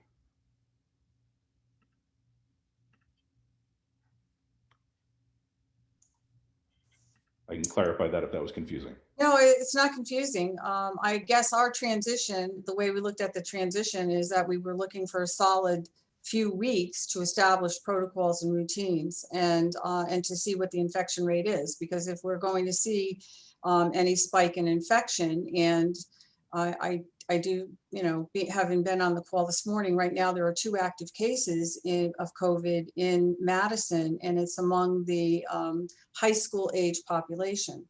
And there is concern, at least there was some concern expressed this morning, that with the situation escalating in Rhode Island, that, we're in close proximity. Hopefully everything that's in Rhode Island stays in Rhode Island. But at any rate, we didn't look at just sticking in a 5-day in person, because at least my feeling is that if things are going well and we are, we're sustaining that, then we should go in person as soon as we can. Okay. I put October 9th as really the outer limit. Yeah, I saw that October 9th. That's helpful. So as you approach October 9th or whatever date before that, as you're making that consideration that you just described, what data would you use to determine that full reopening is possible at that time? What would you be looking at? I would want to look at what is our attendance like? How is live streaming going? How comfortable do our staff and students? And maybe we'd have to, I know that Gail had a Zoom meeting, I think it was Friday, Gail, was it? Wasn't it Friday? When you had, you were soliciting feedback on the Google Doc, I think. Right, the Google Classroom design, we had 3 focus groups meet that Right, day. and I think you said you had children or students as young as 3rd grade participate all the way up to the high school, which is just, I think that's phenomenal. So it's that kind of thing. We want information from the individuals who are in school. So to the best degree and extent that we can get it, we would want to see how our little ones are doing, how our TCLC students are doing, how our K3 students are doing, our intermediate, our middle, and our high school. And if everyone has adjusted and we feel that we have appropriate social distancing of at least 3 feet, hopefully it'll be closer to 5. We prefer that, but if it's 3 feet, that's within CDC guidelines, then I think we'd be ready to go. So it's really the information from the people who are delivering the instruction and the consumers. And of course, we would listen to parents too, and if there are any issues that come up. I think initially we may see some children that end up going to the nurse's office and may end up in the containment room. We have to see how all of that works out. We have no experience with doing that, and we need to know as adults that we're comfortable and that children feel comfortable too. Okay, I have 2 more. Thank you. That's helpful. I have 2 more specific questions on 2 topics. One, Gail, I think you kind of mentioned this a little bit, but just to clarify. So we had presentations in the spring that made it clear that some testing, for example, the ELA screeners that were attempted remotely, those are nearly impossible to conduct effectively in a remote format. So will testing like the ELA screeners be prioritized in September, while we know students are at least partially in the classroom in the hybrid format? So our priority first off will be to make connections with our kids. We are launching 3 specific lessons in every grade level across the system, specific to those grade levels, in order to help us to establish some comfort level, some repertoire, some experiences with kids. That's not the only lessons, of course, and as our children are younger, we do more and more of that initially to get them comfortable. In terms of assessments, you're correct. We did try to administer some one-on-one assessments. The feedback from teachers and from students was that the one-on-one time was the best part of the assessment, that they enjoyed the individual time that they had with their teachers. We got some information, although it was not in the same standardized way that we're used to delivering it. The new product that we purchased does help us with some of the measures that the other product was not able to do that we tried in the spring. So again, it's all new to us, but we are certainly going to maximize the time where we have kids in front of us to do some of the assessments that we can't do when they are in a distance platform. And that's, primarily true in our younger levels instead of our older levels. we're able to conduct evaluation a little bit better. The older kids are, although they use their technology in different ways. So our most authentic stuff is always in real time. I was hearing at one of my CABE meetings recently that the state's working on creative ways to do those assessments when kids go back. So there's more guidance coming on that too. Yeah, and Galen and Gail, could we hear more about the new product in a future curriculum and student development committee meeting? Yeah, actually, that is part of our meeting. Great. Perfect. That was actually my question too. What's the name of the product, Gail? Can you? Yeah, we purchased a product called Go Formative. There's a lot of YouTube information if you want to spend some time taking a look at it. Yeah. It was vetted through one of the task force subcommittees, that and another product. We purchased that product because it was the most user-friendly for teachers to learn. And it seemed to be most adaptable to the range of learners that we were trying to assess. Simsbury Public Schools also purchased the same product after they had a chance to actually pilot it at the end of last year, where we did not. What was the other option, the name of the other option that you were That was weighing it against? Edulastic. Edulastic is the other product.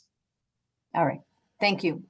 I have a quick question. I guess it's more for Jean Ann. Will there be guidance given to parents regarding what you want them to have for their child as far as PPE, coming in with a mask, type of mask? Is there some sort of guidance on that? I think the guidance is in the document, and I did look that up today because someone else had called me about it. Excuse me, I have to cough. Excuse me. Do you recall the page, Gail? It's in one of the addendums for our document. Let me see, it's in an appendix. Excuse me. And this was worked on, Stephanie Lesnick, who I believe is on this call, was a huge part of the development, as well as input from Trent, Joseph, and our medical advisor. Mass protocols is appendix 3. If you want to take a look at that, pages 43 and 44. It's not specific to types of masks. And this is my last question, if that one is satisfied. This is pretty specific, but I was reading through the plan, and thank you all for answering all these questions. And I'll mute after this, but in reading the reopening plan, it seemed like what I was reading was different for Polson, and I'll describe it this way. It seemed that Polson is not cohorted for specials. Is that accurate? Am I reading that right? And if so, why aren't students at Polson staying with their cohort for specials? You are correct, Greg. Polson is found, the cohorting model is found on page 16. And the students have 67% of their day cohorted, and that's 6 out of 9 periods.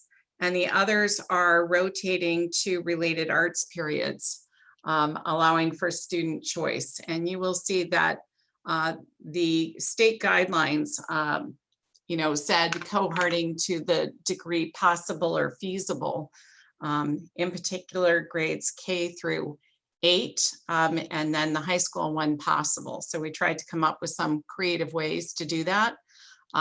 Trent, is very specific in saying that the execution of things like cohorting will lower the infection rate, but there's no degree of cohorting that you can do that would eliminate any exposure. It's a mitigation effort. So we wanted to make sure that we had the integrity of the related arts choices. We took away any related arts movement to classes up until grade 6. And then in grade 6, they are mixing because there is selections that students have made, and that would eliminate certain programs if we didn't have it, such as French or Spanish. We would be forcing student choices. Understood.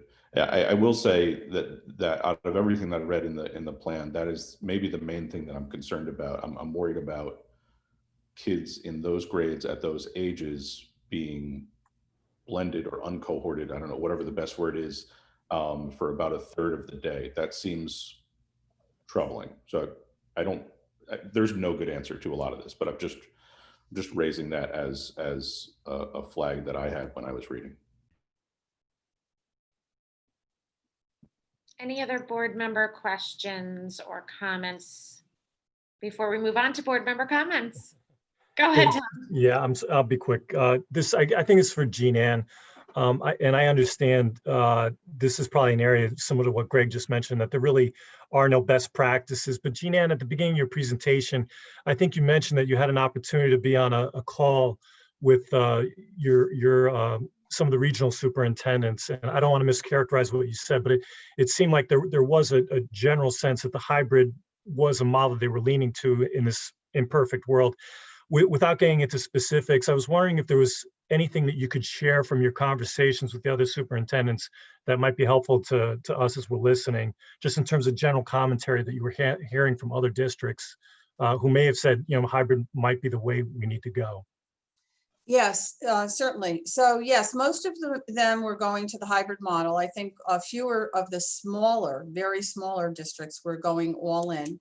And the reason was really to control the setting initially, and to ensure that students feel comfortable and comply with the new procedures. So it was really for an adjustment period and to ensure that the safety protocols are followed. That's primarily what it was, and to keep the cohorts low. And aside from the middle school for the world language and some of the related arts, or even at the high school with band and chorus, we're trying to keep the cohorts very small initially. And of course, when we're in person, full in person, we will have, it'll go from 6 feet in most instances down to 3 feet.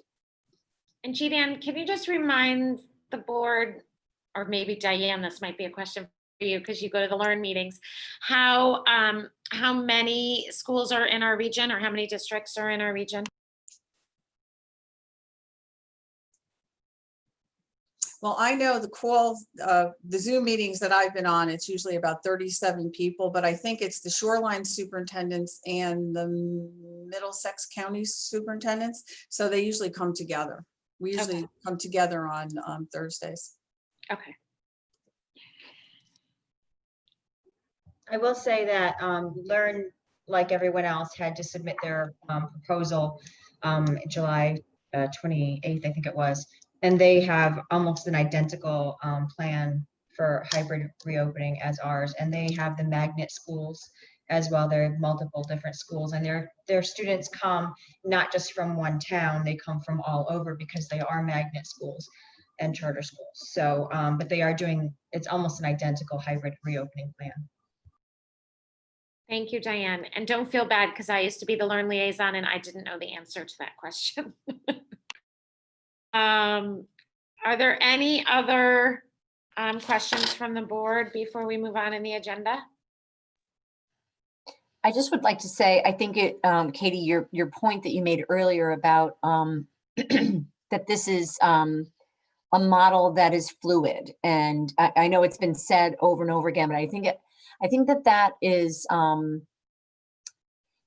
there's no real great situation in any of this. We all know that, but I think keeping that in mind is a comfort. As an educator myself, facing going back to school, I know that idea of taking it in a conservative way, I think is helpful. And I appreciate all of the work, because I know I know how hard this work is and these decisions are, and I really want to thank all of the people that behind the scenes, in front of the scenes, in that book, but also just in general. There's been so much input from the community, which I think is what makes our town so vibrant. And but I really wanted to thank everybody for the work that you've done to try to come together to make this plan, because it was hard work. And so thank you for that. I have a quick question. So in our reopening plan, we did state that although we don't receive funding or grants from the State Department of Ed for after-school programming, because we do have a community need, we plan to continue the services. So I just wanted to know if there was any more information that we could give the families about what the aftercare is going to look like, and some more information in general. I think I said earlier, and I'm happy to repeat it, that hopefully we'll add to the reopening page, family resources. And I think, Gail, you and I talked today that we think we have 3. Is that correct? I think I received information about one, and then I think you spoke to someone, and I think there was a third one that we came to learn about. Right, yeah. So there's a couple of people with private businesses that are opening up for some potential supports for parents in terms of daycares. But the before school and after school program also in our elementary schools is going to continue to be the Department of Rec that runs those programs. So they are continuing to provide our before school programming and our after school programming. They don't have the capacity to be able to do the hybrid programming at this point, but we are gathering other resources for parents to consider. I have another one more comment. I know I've spoken to several of our young Madison residents who attend the high school, and we talked a little bit about how those students could provide some sort of service and support for our younger kids. And I know that I'm not sure if maybe they talked to you a little bit about this, the Hero Project. I'd love to hear more about it. I'm not sure if you guys have heard about it, but I would really love to have an opportunity for them to talk about that at one of our future meetings. I think that I love the combination of high school kids providing some support, and for parents too, just some homework, or work support. And it's just something for us to consider for our older kids to support our little guys.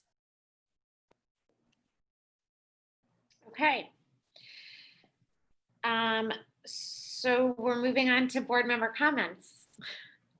Are there any comments from the board? I have a comment. I would just like to say that, no matter what plan we choose, I think there are going to be people who are happy and people that are unhappy. I think it's a difficult situation and a difficult choice. And I would like to thank everyone for their hard work. And, I think everyone has to try to be flexible. And we should also put our best face forward for our children to show support for them so that they don't go into starting school with a negative approach. Thank you, Diane. Any other board members? So I too just will echo what Diane said. I want to thank the administration for the thoughtfulness of this plan. I understand there is no right answer. I've said it before and I'll say it again. It's feels like you're building an airplane while it's flying, and it's changing every day. I think this is a safe, smart way to begin, but it's also very fluid. And I think all of us are united, no matter how we fall on where we are beginning. We all agree that the best place for kids is in school, and in the school buildings with their teachers.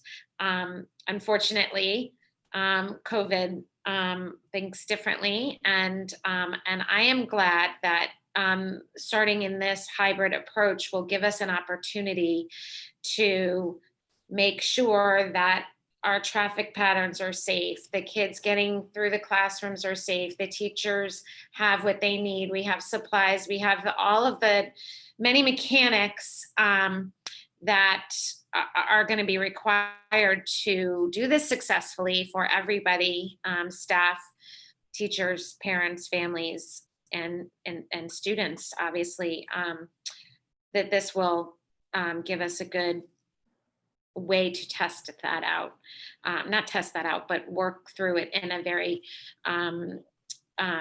conservative way, as Diane said. So again, this has been a summer where our interim superintendent has really embraced our town and our district, and I'm grateful to you for that, Jean-Ann. And Gail, I don't think I've ever seen anybody work as hard as you have. And so I want to thank the entire administrative team for doing this. And there's a lot more to come. This is very fluid. And I think flexibility is, Diane, I think you said it really well. So thank you all. Anything else from the board before I move on? Okay, the next, we have board committee reports, curriculum and student development. Hi, this is Galen. We have not met since our last meeting. However, we do have a curriculum committee meeting scheduled for next Tuesday, the 18th at 5:30. Great, thank you, Galen. Communications. Yes, hi. The Communications Committee met this evening via Zoom. We discussed several important topics. First, we did an update on our superintendent search process.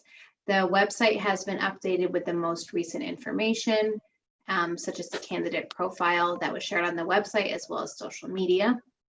We discussed continuing to update our websites across the schools to make sure that they're up to date, that the information is consistent from school to school. That continues to be an ongoing project that Zoe is working on in particular. As board members or any administrators see information that needs to be updated or streamlined, please just continue to send that information along to Zoe. That continues to be a project, but obviously not the #1 priority right now. So then we spent quite a bit of time talking about communications around reopening. The reopening email account, they've received over 200 emails to the reopening email account since it was established just not too long ago. That goes to 3 different folks on the district office to review. And then all of those questions and answers, Zoe, our communication specialist, has a really excellent method where she enters every question, every answer into her spreadsheet and database to look for trends, to see patterns, and then that helps to guide the frequently asked questions on the district website. So as more questions come into the reopening email, they are responded to and reviewed by the superintendent, by the assistant superintendent. The information is also funneled to the website. So as folks have more questions, please continue to check the FAQs. We also discuss increasing the parent webinars, which we heard about tonight. Meeting next week focusing on distance learning. Those we'll be learning about via eNotify. As we get more and more information and updates, more information will be made available, of course. We heard that building specific information will be coming shortly from the schools. We also talked about responding, our internal processes for responding to emails that come to the Board of Ed specifically. Some emails get sent to the board secretary, some get emails that sent to all board members individually, and then some people contact us through the contact the board on the website. So lots of different ways for folks to reach out to us. We encourage members of the community to continue to do so, and we'll be making sure that all of that information, even if it goes just to the board secretary or just through the website, that it's shared with the entire board so that everyone has a chance to review it, and that I will be providing updates at our board meetings on the content and sort of a summary of those communications. Zoe will also see those as our communication specialist, and they will be also shared with the administration for appropriate follow-up. And our last item of business was to keep in mind our board newsletter, that we want to resume that as we enter into the school year. new topics, new communication, as well as some topics that we've had in the queue before all of this. So lots going on.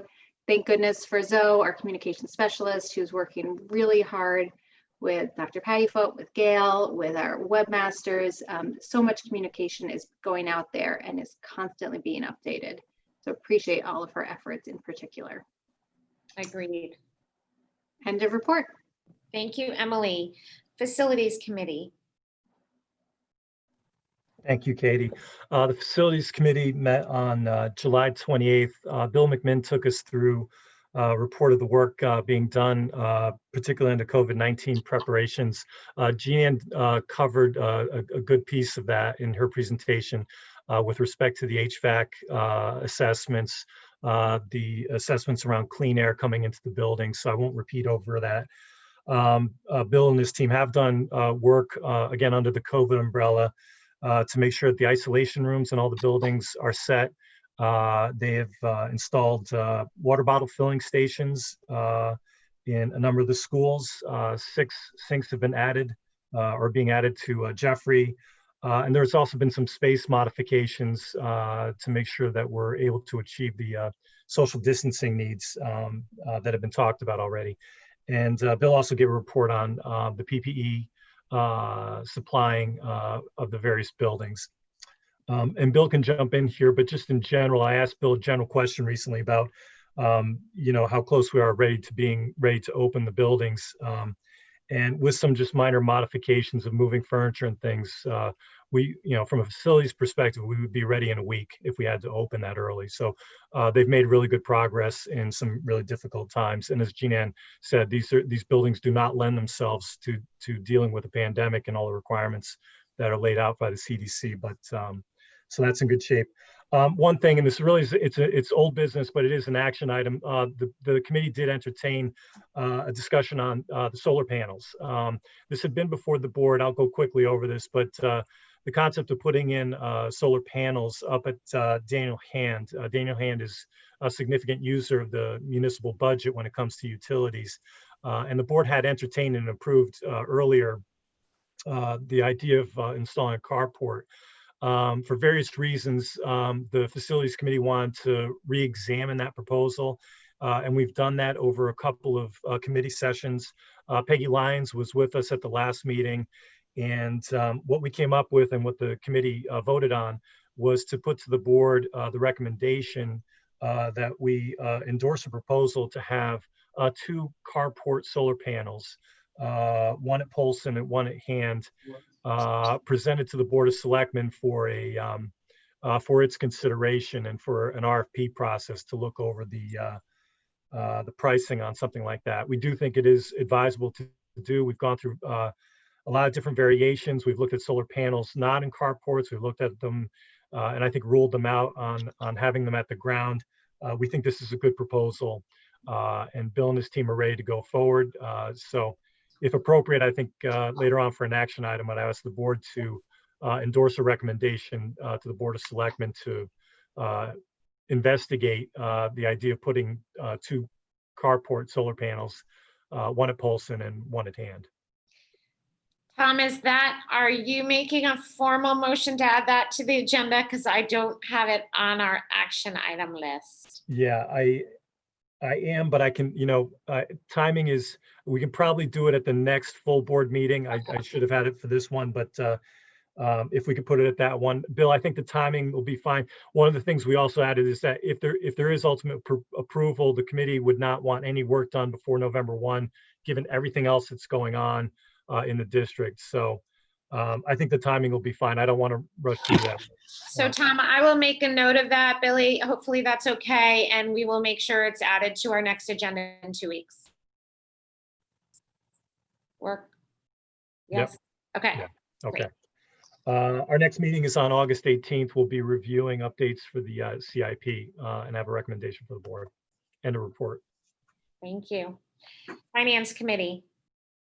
The Finance Committee met tonight, and as you know from earlier in the meeting, voted to move to the board an action item requesting the establishment of a reserve fund for dealing with COVID expenditures as the current school year progresses, and also the funding of the reserve fund once established. The reasons for that are very straightforward. First, while a review of the fiscal year end numbers for the recently completed school year suggests there are some significant savings. Those savings have already been exceeded by the current school fiscal year outlays for COVID related items or services, and also by those which we know are coming. And while the administration and the building principals are working hard to accommodate those outlays within the existing budget, the likelihood that we'll be able to do that is relatively small. And beyond those expenditures which have already been made or which we know will be forthcoming, we also have a number of areas of financial risk that have not yet been quantified. So areas relating to staffing, to facilities, food service, transportation, and other areas. And having a reserve fund gives us the flexibility to act on a timely basis to satisfy those currently unknown expenses, as well as some of those which are known. And having that flexibility is important. We know, for example, that if you have to get in line with other school districts, both in Connecticut and across the country, in the ordering of certain items, why the supply chain is getting fairly drawn out in terms of time. So we want to have the reserve fund. We want to be in order to have adequate funding, as well as the flexibility to address issues as they arise. End of report. And there will be an action item at the end of the agenda for that. Right, okay. Personnel Committee. No report. The committee has not met. End of report. Oh, thank you. Sorry, Violet. Thank you. Policy Committee. No report, just a quick note that we have added a special meeting this Friday at 3:30 for anybody interested. Friday. I'll be there. Learn Liaison. We have not met, but I will say again that Learn did submit their reopening plan. And if you would like to view it, it's at learn.k12.ct.us/COVID-19_update. End of report. Thank you, Diane. Our Board of Selectmen is not in the room anymore. Audience response to information presented. So again, we are very happy to hear from the members of our community. We ask that you state your name and address and limit your comments to 3 minutes. Emily, I'm going to call on you again to be our timekeeper. And if there is anybody who has their hand raised. We have one person, Katie. Colin has had his hand raised for a while. I think he's still in the room, so. Yeah, I'm here. Okay, go ahead. You guys hear me? We can. I just want to say thank you. I appreciate all the information that was shared tonight. Sounds like a daunting task. Unfortunately, I do want to identify some items, and I'll try and stay within this 3 minutes. Out of everything that I heard, especially from you, Dr. Pattyfoot, hopefully I hope I said that right. Nothing that you said today, ma'am, addressed the contradiction that was made between the reopening plan's requirement for in-person 5-day-a-week learning, which was the no spread or minimal spread or containment of the virus. Nothing in your presentation was data-based or data-based to disprove that the numbers in Madison are well within the reopening structure, really. Again, the opposition that was heard tonight from the community was strictly emotional. There was no data no database for their emotional responses. There were responses like, don't be swayed by sob stories. These are human beings. We are parents that have to work and now choose between feeding our children or staying home and trying to teach our children. That should be taken seriously, not as a way of swayment. That was very disconcerting to hear from one of our community members. This is a utopian model and is a failure by the MPS to do what is best for our kids. It's going to do more harm than good. Doctor, the email on Friday may have been what you usually do, but it was after a bunch of power outages, and I'm sure you were very capable of doing that on a Monday. The reason for the hybrid model with no data-based reasons sounds like this is just an appeasement to the teachers union. This is pandering to them.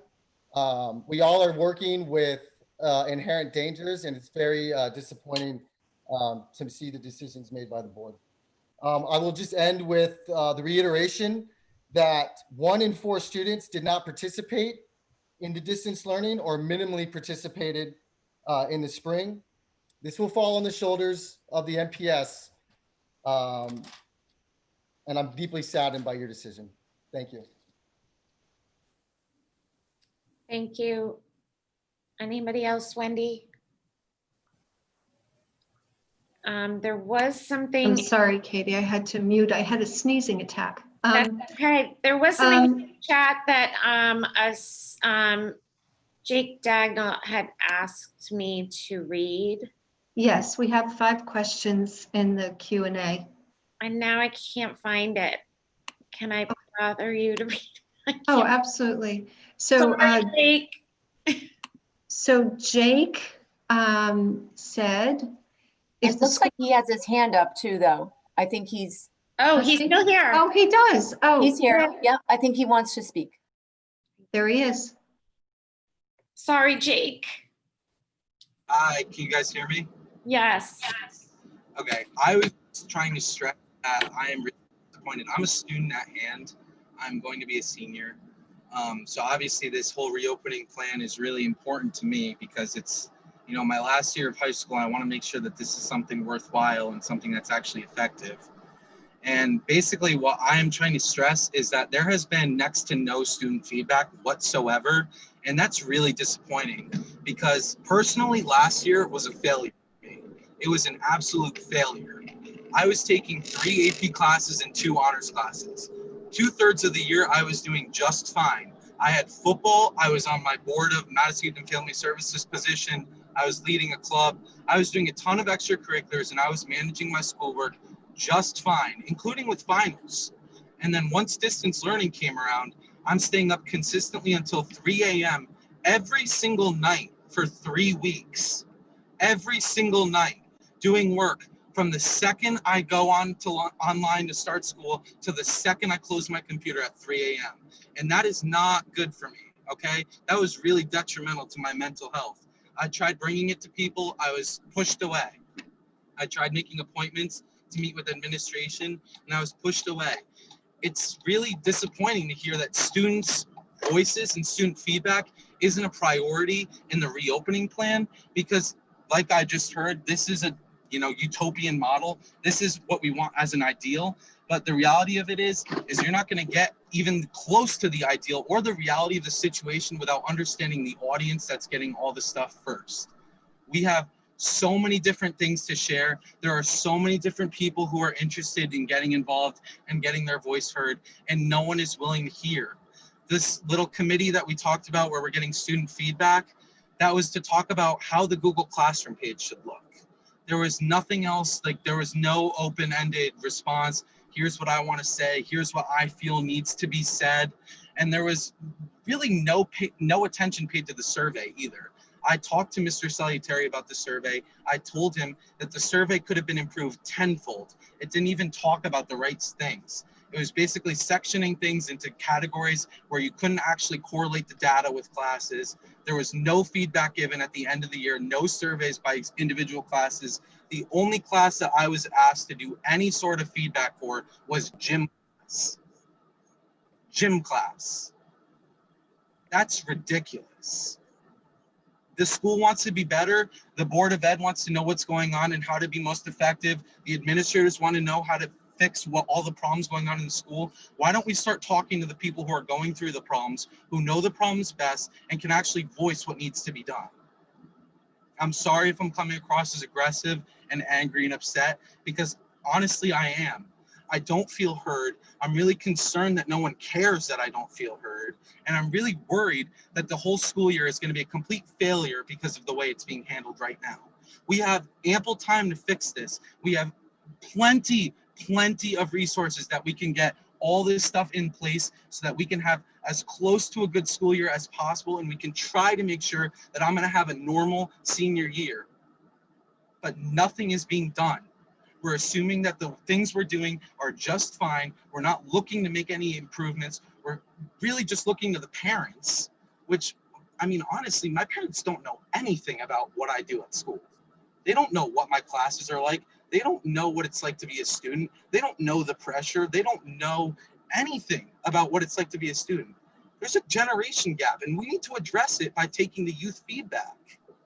This is how we're going to have a school year, in my opinion. So I would like to be part of a committee that actually works to address these problems and make improvements. And if you're willing to start that committee, I will gladly look to find other people who will do the same with me. Thank you, Jake. Thank you. I see one other, Wendy. Dan? Yeah, Dan. Hi, thank you.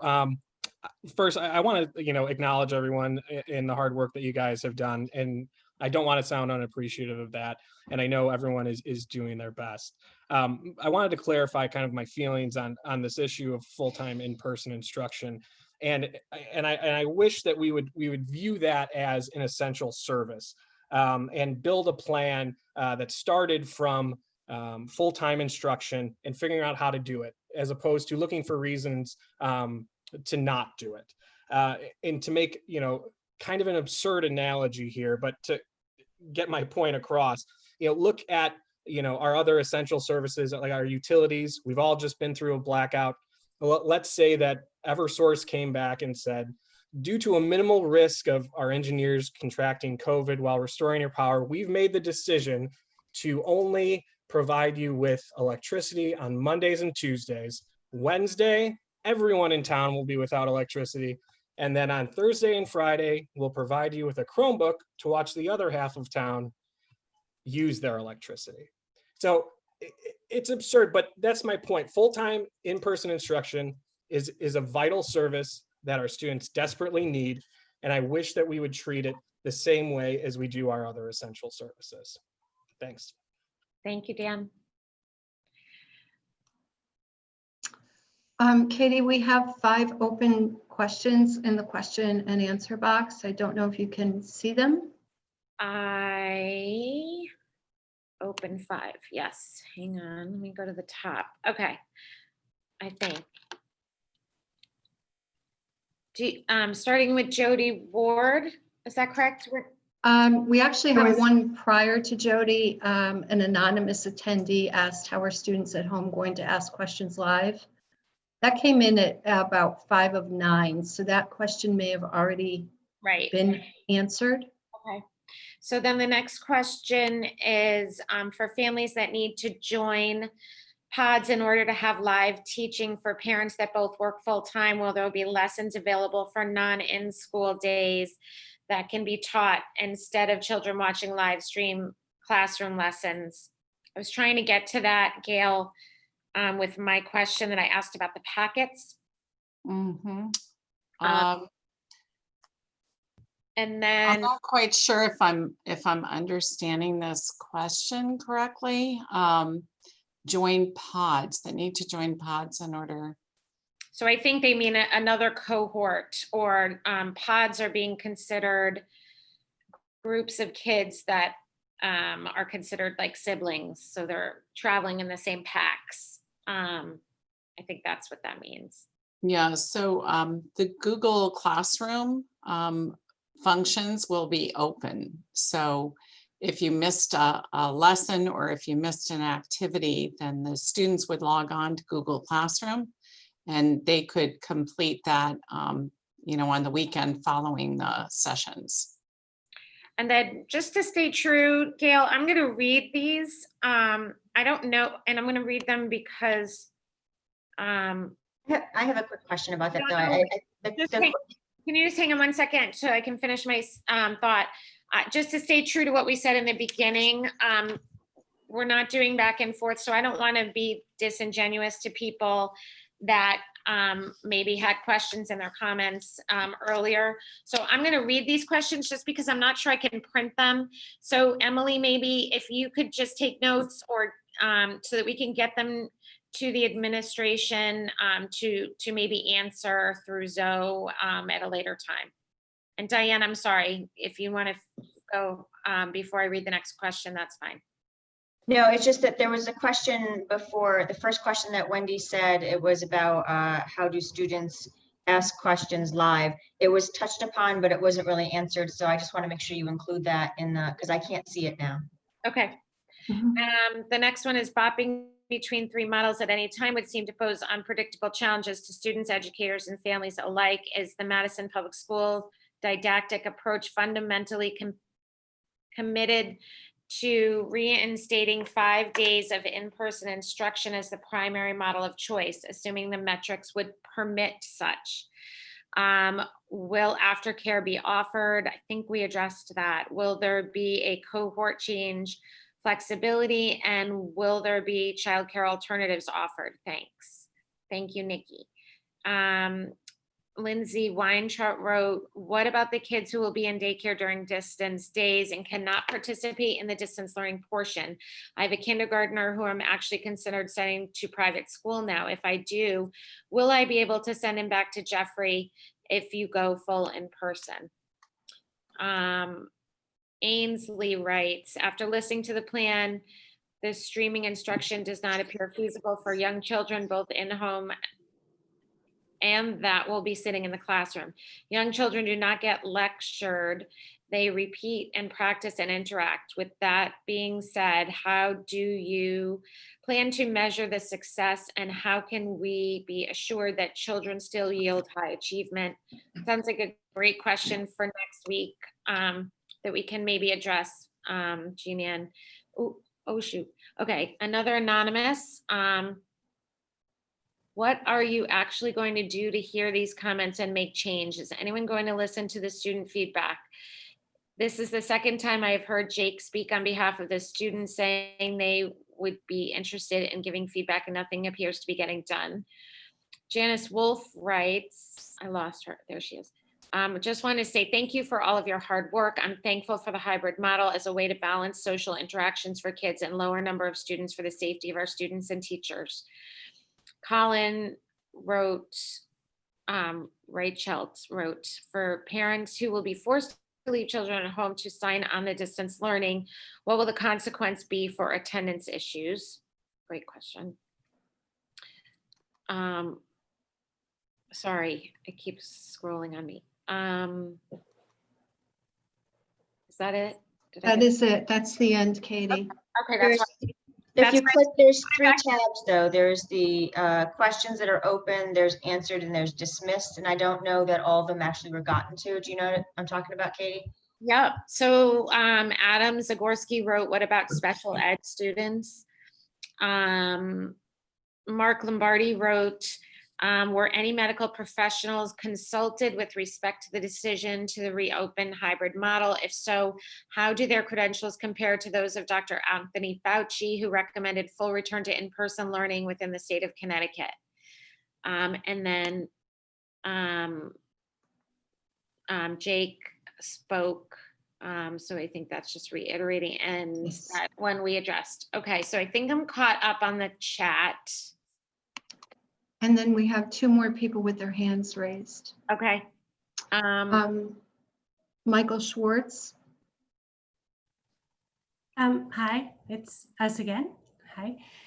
I just wanted to say that I know the board isn't permitted to really interact with whoever's speaking. So I just want to speak on behalf of all parents. And I think the board probably agrees that whether we agree or not with what Jake has to say, we love the fact that he's speaking up for what he believes in, and who he thinks voice needs to be heard. And I know I'm really proud of him, and I'm sure all the parents are super proud of him. And we love that you're standing up for what you believe. And that kind of leads into something I've been thinking about, which is, if I understood correctly from what we've heard tonight, the board only has so much input in the final decision of what's happening. If I understood correctly, the hybrid model was an operational decision that the board doesn't necessarily vote on. That's a administrative decision. So I think that's important for us to understand. I think it's important for Jake and his classmates to understand that the board is hearing their voices and they're hearing our voices. And I don't envy Dr. Pattyfoot in the decision she has to make, but to continue to voice your concerns, we will continue to voice where we stand. And at some point, I hope that the board gets to weigh in on what the decisions are of what the people who live in this town think is best for this town. And the voices of the students is super important. So I'd like to hear more about when the board's voice means more and how and what the guidelines are. And again, kudos to Jake. And Jake, encourage your friends to voice their voices as well. Agreed. Thank you, Kara. And Stan.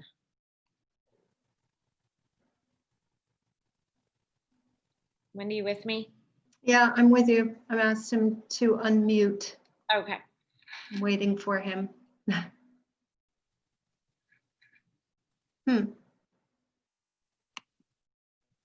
might be a remnant from earlier when he Yeah, spoke. I apologize. Yeah, it I've could already said be. my piece, but thank you. Okay. Okay. Thank you. And again, thank you to everyone who attended our meeting tonight and for your engagement. There will be much, much, much more to come. So moving on. Consent agenda. Can I have a motion to approve? Somebody mute. A motion to approve the consent agenda. So moved. Second.